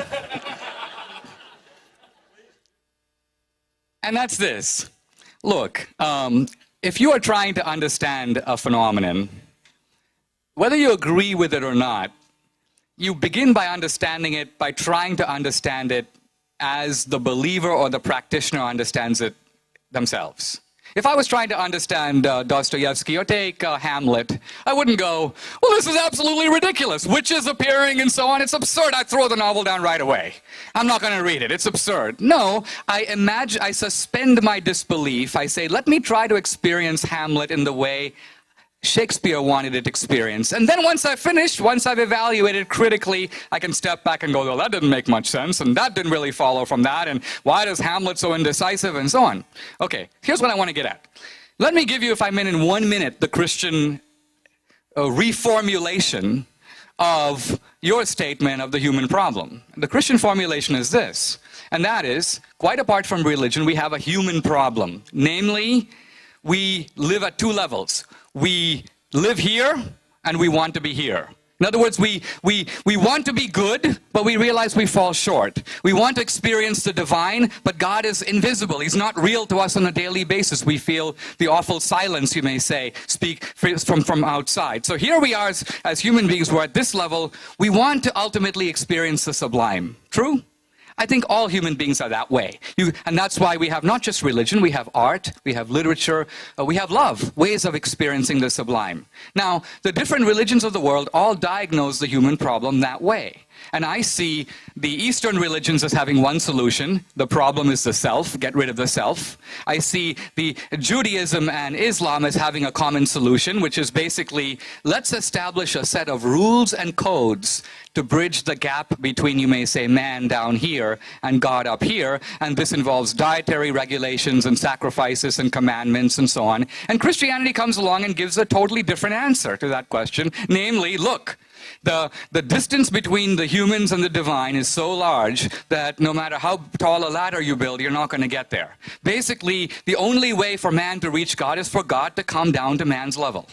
And I'm stating this in very secular terms. So the incarnation is seen not as just some bloody sacrifice. I mean, most Christians would emphasize not the crucifixion, but the resurrection. The idea here is that in the ancient world, you had a lot of blood. Look at all the blood the Aztecs spilled. Look at all the blood sacrifices in the ancient world. Basically, Christianity comes along, and the basic argument is God sacrifices his son, and that's the end of all the blood sacrifice. No more need to kill goats. No more need to take people and slap them on the altars and chop their heads off. And this was widespread in the ancient world in pagan cultures. And these blood sacrifices, I would argue, have been revived in modern paganism and modern atheism. This idea that blood itself is a source of power. Just read the rhetoric of the Nazis. There's a lot of talk about blood. Volk, blood. This idea of purifying blood is a revival of ancient animism, and I would argue ancient paganism, but given a secular guise. I mean, Hitler, for example, spent a lot of time talking about the Nordic legends, a lot of time talking about the ancient gods. The only difference was he didn't believe in them. He was trying to give them a secular reinterpretation. All right, I'm going on, but what I'm getting at here is simply that the Christian experience is very different than your, I think, caricature of it. So if we're going to get away from cartoon belief, I'd like to see my belief. I don't mind having them criticized, but I'd like to see them criticized in the way that I articulate them and defend them. Well, is there a question for Professor Dennett?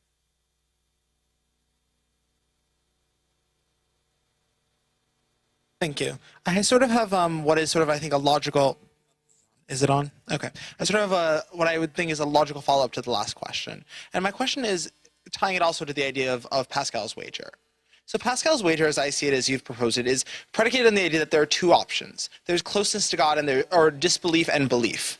My question, though, is when you have Christians who tell me that the only way to heaven is through belief in Jesus Christ, and you have Muslims telling me that the only way is through a set of beliefs in Muhammad, and Jews or Buddhists or any other belief telling me their belief is the only valid belief structure, don't you have to at least reevaluate Pascal's wager to the point where the logical option is at least agnosticism and at most atheism?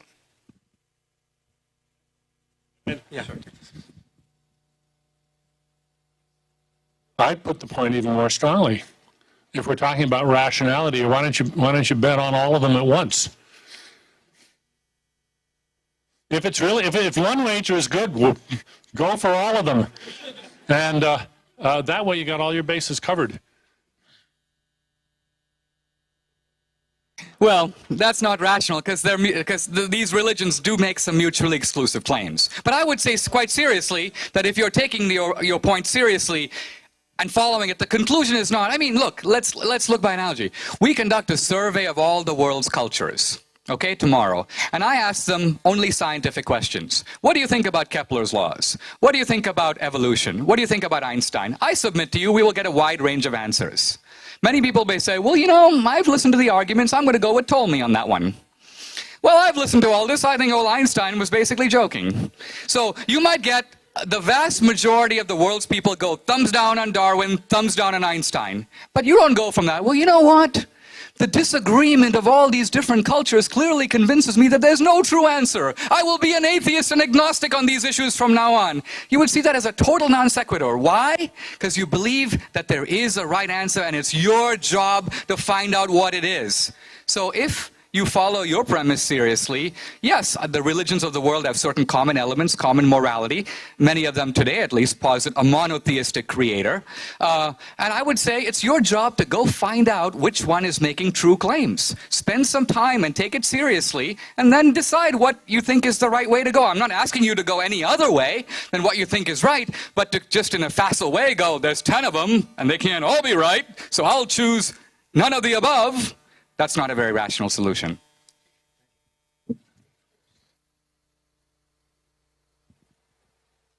Another question for you. I'm sorry that all the questions are going to you. Personally, I'm a little bit worried by almost the ease of God as a response. God is almost defined, or God is generally defined as outside the human sphere of consciousness. God is invisible.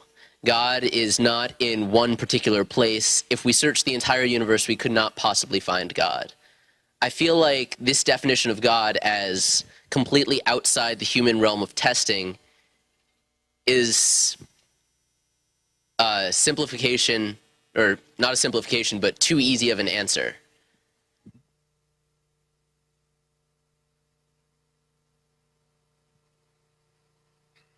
Well, do you mind if I ask you a question or two in response? Okay. You experience an external world, right? Yes. But the external world you experience is experienced through the lenses of your five senses. Yes. Can you give me an independent proof that the rest of us could accept that your experience of the external world actually corresponds with the external world out there? Can you prove that? I probably could not.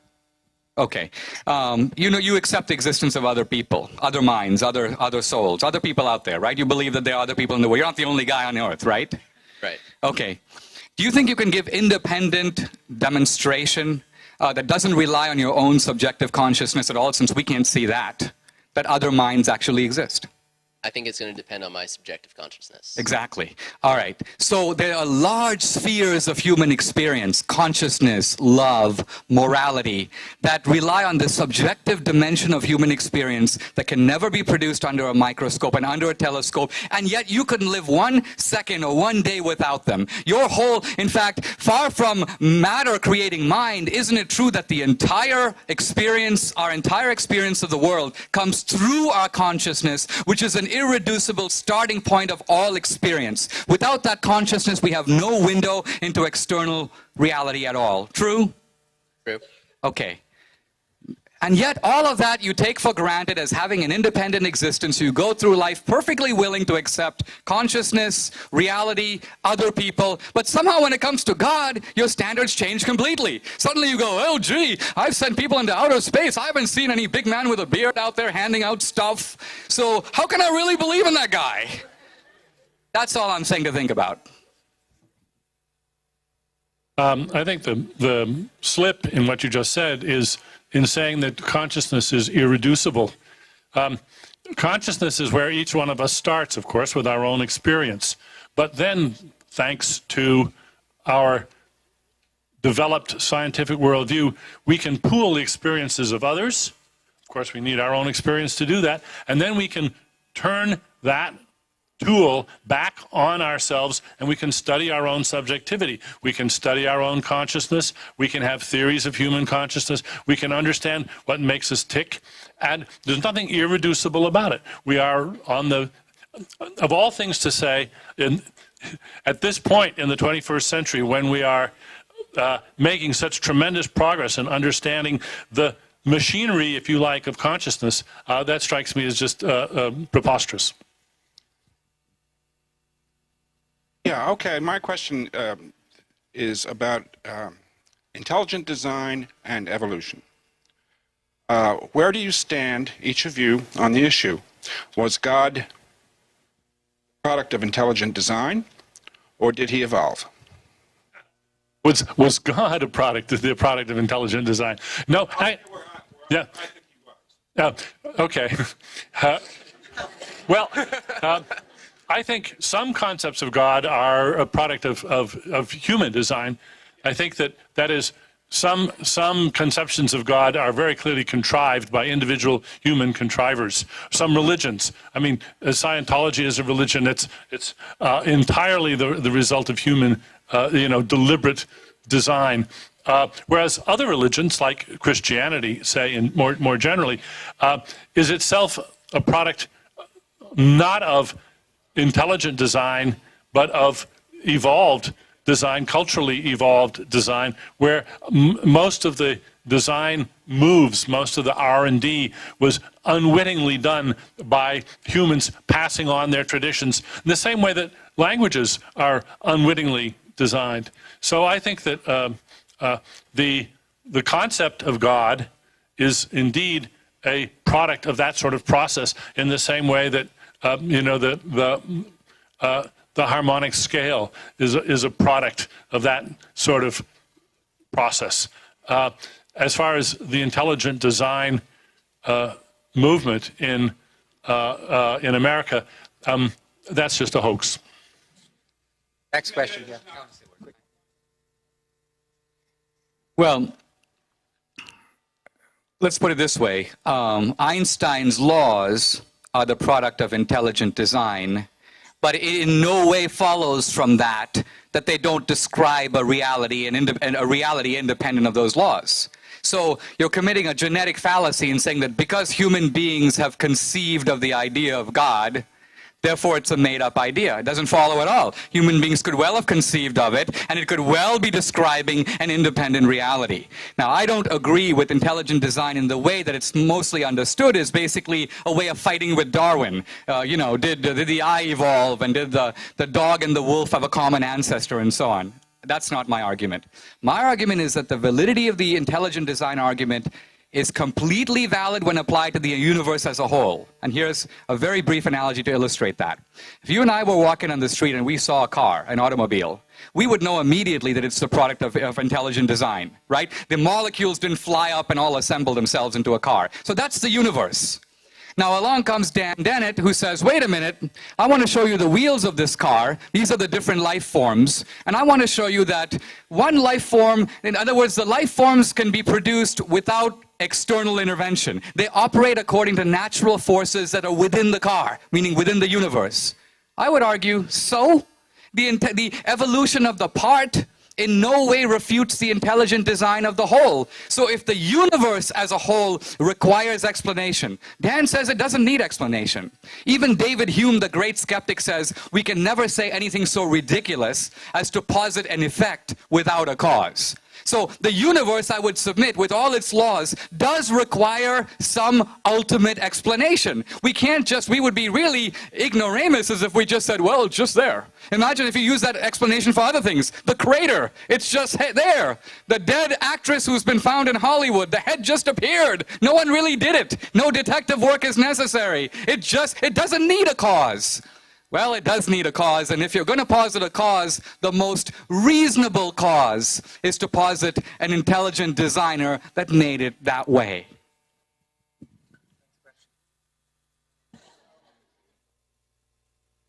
Hi, this question's for Professor D'Souza.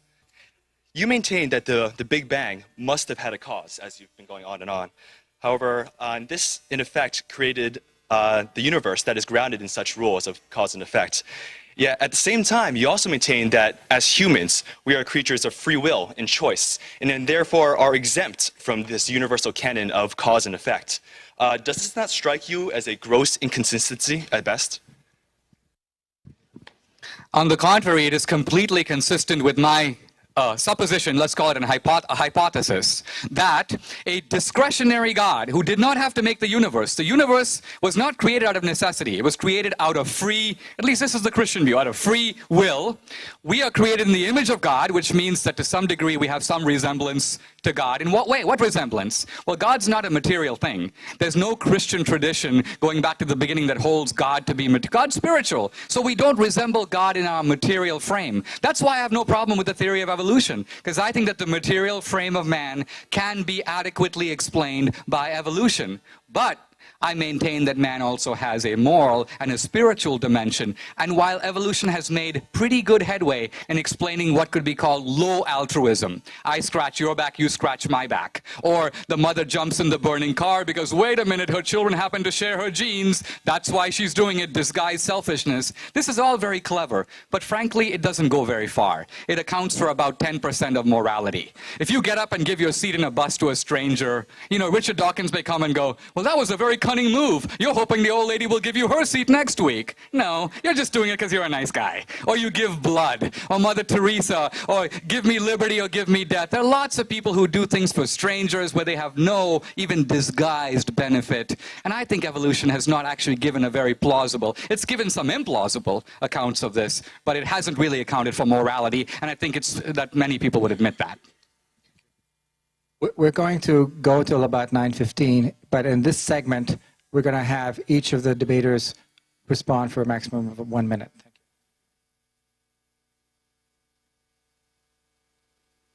Thank you. Dinesh, the 10% that you think is explained, you're just not looking at the 90% of the rest of the work.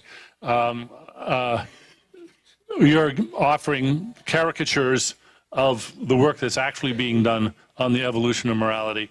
And, you know, I've written quite a bit about this, and you can read my books and find there much more interesting, much more compelling, and more persuasive facts. It isn't all just you scratch my back and I'll scratch yours. It's not all just looking out for your genes. The work that's being done does promise to provide a complete account of the genesis of morality.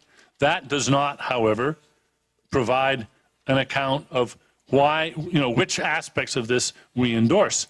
That is not a job for science. That's a job for a political discussion. Thank you.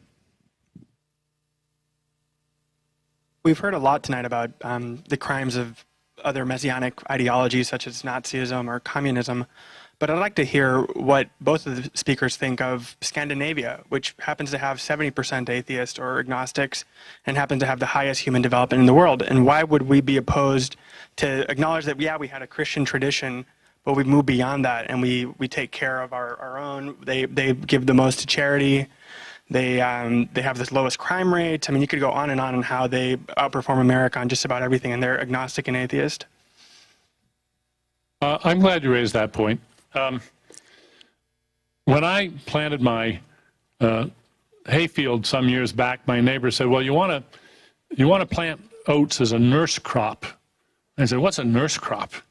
He said, well, it comes up first and it protects the Timothy, the hay. Then once the hay gets a good start, it protects it against weeds and against insects and so forth. Then you can cut the oats. You can harvest it as you want, but it's something that comes up first and provides a scaffolding and a protection. And I think of religion as a sort of nurse crop. I think that Dinesh is probably right that much of what we value in secular 21st century America has its roots in Christian, for instance, traditions that helped to foster attitudes which led to the scientific revolutions of the 17th and later centuries that led to our principles of democracy and freedom and so forth. And I think we can be very grateful for the religious contributions to that. But now I think it's time for us to grow up. I think we've outgrown the need for this nurse crop, and we can carry on in a secular country. And I think the Scandinavian countries are a perfect example of that.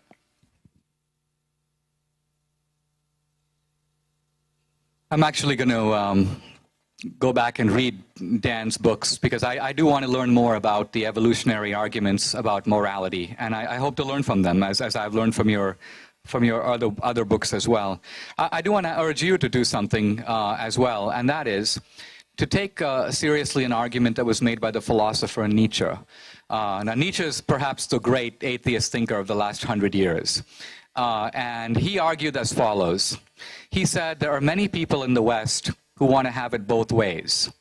They want to kill God, but they want to keep Christian morality. In other words, Christianity brought in things into the world that weren't there before, and Nietzsche, as an expert on ancient Greece and Rome, knew this. There was very little value in human life in ancient Greece and Rome. And the Spartans notoriously left the sick child on the hillside to die in the cold. So the preciousness of every human life, that's a Christian idea. Nietzsche knew that, but he didn't like the idea. The equality of men and women, or the equality of the races, another Christian idea. Again, Nietzsche had serious reservations about it. He thought that woman, for example, was inferior to man, and he has some of the most misogynistic statements in Western literature. So here's Nietzsche's point. Nietzsche's point is many people think you can kill God, but keep all those nice things that came into the world because of the Christian God. Nietzsche says that's an illusion. If you kill God, all those other things go too. And he predicted the 20th century would be a century of great wars, great conflicts, the fraying of the value of human life along the edges, both at the beginning, abortion, and at the end, infanticide, euthanasia. He said these ideas will all make a comeback. He was for it, but he was also prophetic. We have been seeing that happen. So I would just suggest that if you like equality, you like human dignity, you like compassion, be a little careful before pompously announcing, oh yeah, we'll cut off the roots and keep the branches and so on. That doesn't really work in nature, and Nietzsche argues it doesn't really work in civilization either. Yeah, thanks. And I'm sorry I have to pick on Christianity, but unfortunately, and I think it is unfortunate, the structure of this debate was in such a way that the advocate for God was a Christian. Anyways, my question is what sort of reasoning you can give for, or reasoning you can give for believing in or knowing that Jesus Christ, and I'm assuming that without Jesus Christ, Christianity doesn't hold without him. How can you justify that he's any different than John Fromm, which was a point that Dennett was making? And then to Dennett, my question would be, couldn't you just make the case that the belief in goodness, which you were talking about, is exactly God? We have to be very, very brief. Yeah, I think that goodness is what we need to believe in and what we need to thank and what we want to add to. And if God is as mysterious as many who believe in God say, then maybe God just turns out to be the human goodness that we have around us. It's super and it's natural. It's just not supernatural. Yeah. We're going to go to the next question because we have to move on. Thank you.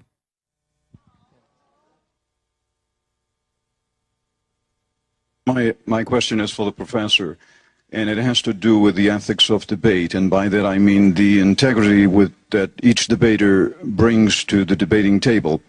At the heart of your case, you have charged Mr. D'Souza repeatedly with engaging in cartooning of your ideas, by which I understand you to mean that he diminishes the substance of your ideas so as to the more readily destroy them. My question to you is, when you then when you elevate Stalin to the status of a god, have you then done exactly the very same thing that you charge him with? And in so doing, in the process of elevating him to the status of a god, is that a reflection of that growth and maturity that you advocated a moment ago for humanity? Maybe you misunderstood my point about Stalin. Stalin took himself and advertised himself to be, in effect, a god, and built up around himself a pseudo-religious, quasi-religious, proto-religious set of institutions. And that was my point. I don't see that I was caricaturing anything that D'Souza said. No, but there are many gods that are not the God of which he speaks. He didn't speak about Thor or Odin either, or for that matter, John Frum. Thank you. Next question. This question is for Dinesh. Earlier in your argument, you largely ridiculed both Daniel Dennett and most atheists as the caveman who stands at the end of his 2-kilometer territory and says, well, since I can't see anything else out there, it must not be there. And he stated that this was actually an impediment to human thought, or would be an impediment to human thought. But by stating that God is something that you can never truly understand and is outside of your experience, and therefore you can never truly understand creation or how the human mind really works, aren't you then the caveman that stands at the end of your territory and says, well, since I can't understand what made all that out there, I guess I'll never be able to understand it and I shouldn't even explore it. And isn't that just as much of a hindrance to human, the forwarding of the human race? Let's explore this more closely. Do you mind if I ask you a question or two back? Would you agree that if we were to, for example, ask a dog, even if we had a way to communicate with it, to explain Newton's laws, would a dog be capable of doing that? Communicate then maybe, but not right now. So you think the failure of the dog is merely one of articulation, No, I think not comprehension? Isn't a creature that's capable of that kind of understanding, that level of understanding? Exactly. All right. And you would agree that this is true of really every other creature, that in other words, there are limits to its ability to understand. Now, do you think that man, of all creatures, is exempt from all creation in that, to our knowledge, there is absolutely no limit whatsoever? Omniscience is available to us. But shouldn't we be trying?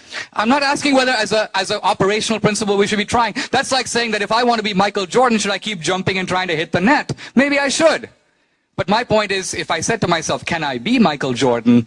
Modesty and humility and a recognition of my own impediments, including a bad hip, force me to truthfully say, I don't think I could. All I'm trying to get you to admit is, as human beings, there actually are some limits to what we can know. I'll state one. All the knowledge that we get is experienced through our senses, right? Do you know of any knowledge we can experience any other way? So our senses are like a 5-node tape recorder that are limited in comprehending experience, and no experience unavailable through those can be gained by us, ever. True? Except for our ability to reason outside of our 5 senses. But even then, the data comes from the 5 senses. I suppose, yes. Okay, so right there we've established a finite limit to human knowledge. Even though we can learn more and more, we will never be able to get beyond our 5 senses as long as we are human. We might have telescopes, but we still have to look at them through our eyes. We might have infrared, but we still have to look at that and measure it through our senses. That's my point, that as human beings we should not be so hubristic. Of course we should try. I'm not calling for a ban on human knowledge. I'm simply saying that a recognition of our own limits, and this is Kant's point in the Critique of Pure Reason. Reason should investigate its own parameters before declaring itself omniscient. We should do that.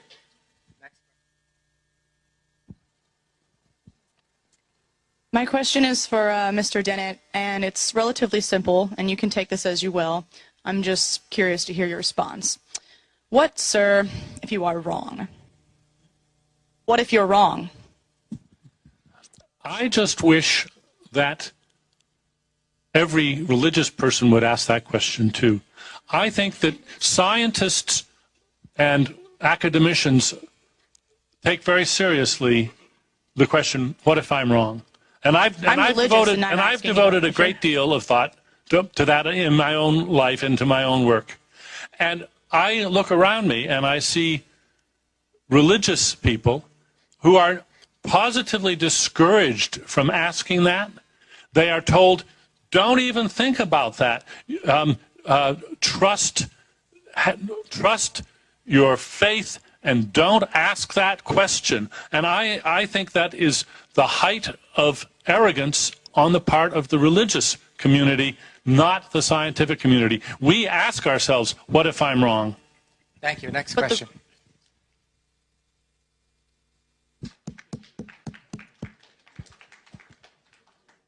Hi, I have a question for Mr. D'Souza, which might provoke a response from Dr. Dennett. We're all reasonable people, and part of that is embracing all of the principles of rationality, including the principle of parsimony, which is if you can't prove something by either induction or support by deduction, that you don't accept it if it's a proposition that says something exists or something happens. So I could claim there's invisible fairies in this room, and the only way they interact with us is by tickling our pineal glands. But if I were to say this to you, you could rightfully ask me, what am I smoking? Unless I can provide evidence. So when it comes to the question of God, where is your evidence, or on what basis can you dismiss the principle of parsimony? Okay, the principle of parsimony, as you stated, is that either something is true by definition, right, or it's true by empirical verification, right? And if it's not true based on those two things, it's false, correct? We shouldn't accept it. Exactly. So let's apply your principle to the principle of parsimony. Is it true by definition? No. Is it true by empirical verification? No. So let's throw it out.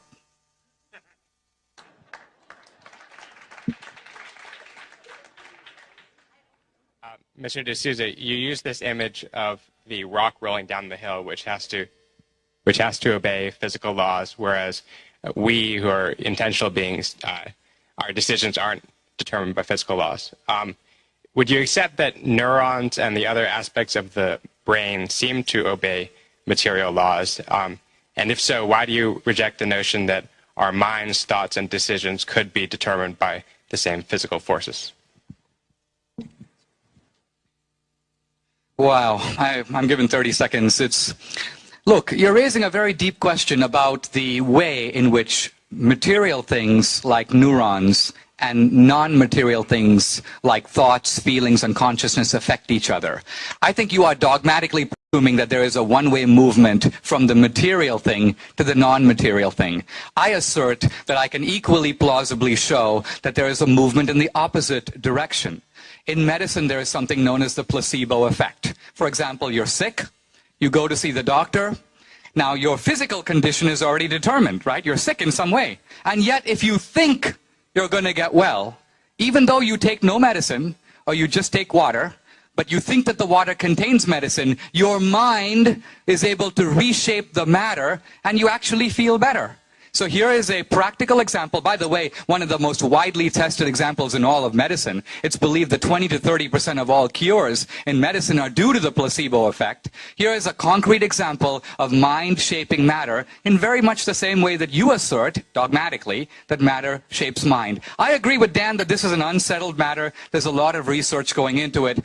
I want to just deny at the end of this debate that religious people operate in some kind of self-satisfied certainty. I maintain that if you read the Bible, you read the book of Job, you read Christian theologians from Augustine on, so you will realize this is absolutely not so. Yes, there are self-satisfied jerks everywhere. On the other hand, the true Christian tradition is one of humility. It is one of questioning. It is one of being open to truth. I would maintain that that questioning spirit of science is very much not only related to, it is in some way a product of Western Christianity.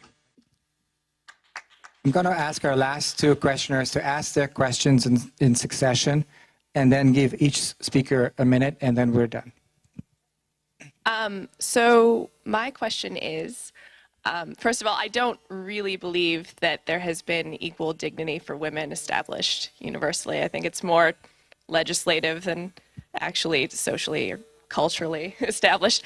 But this is for both candidates, as has been said. But why are women almost universally excluded from the hierarchies of religion and decision-making in religions? Thank you. Ask the next question, please. Yeah. My question is for Mr. D'Souza. One of the things you've been saying a lot is that everything has to have a creator, so like the car has to have a maker, the painting has to have a painter. Well, why is God exempt from that rule? Because if he has a creator, then we have to ask, like, who's his creator, where did he come from, who created him? But if he doesn't have a creator, then how did he get there? Thank you.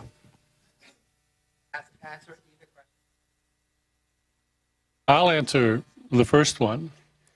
I think that the reason that women have in general not played those roles does have ultimately a biological explanation in terms of the way in which human cultures have evolved and in the way in which males have moved into positions of power and maintained them over the years. That's a long story, but it's also, I think, not very original. So I think it's a good question, and I think it has an answer if you consider religion as a natural phenomenon, as I do, and there's quite a literature on it. Now, anticipating maybe another filibuster to the left, since this may be my last remark, oddly enough, I'm going to say something that you won't understand, but somebody out there will. Dennett Singer, if you ever hear this, I've lost your address and I would like to reply to you.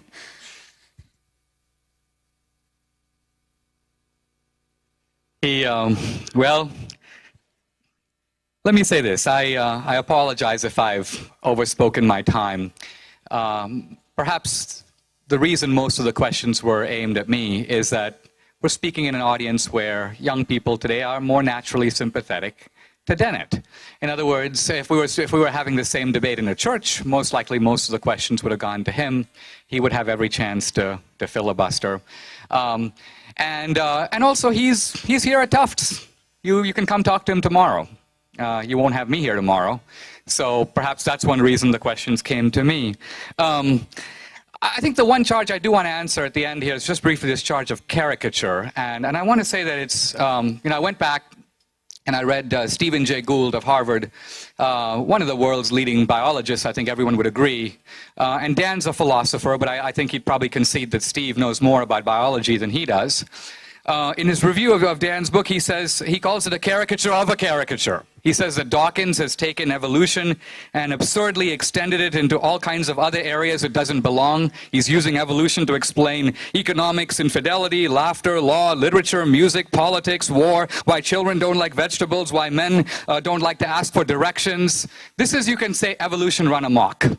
And I think, quite honestly, it is a claiming of the prestige for science, for making metaphysical and political claims that have nothing to do with science. So Gould used the phrase Darwinian fundamentalist. And what he means by this is not that Dan is a religious fundamentalist, but that he is making of evolution what the fundamentalists make of the Bible. The fundamentalists read the Bible, you may say, every human answer is in the Bible. And moreover, the Bible is infallible and it can be extended to everything. This is, you can say, Christianity to run amok or taken in a certain kind of simplistic way. And the argument here is not over evolution, which I agree with, but rather, I think, over the extension of evolution beyond its parameters. It doesn't account for the beginning of life. It doesn't account, or not a full account, of consciousness, and it certainly hasn't given a full account of morality. It is true as far as it goes, but it doesn't go that far. So ultimately, if you want to be an atheist, you can, but don't pretend like you're doing it for scientific reasons. If you want to reject God, that is your right. That is your liberty. But on the other hand, you can't then say, I'm making this choice, but I don't want to live with the consequences of this choice. Ultimately, in Christianity, hell is not a place where God flings the unbeliever. No, ultimately, you say no to God, and God respects your choice.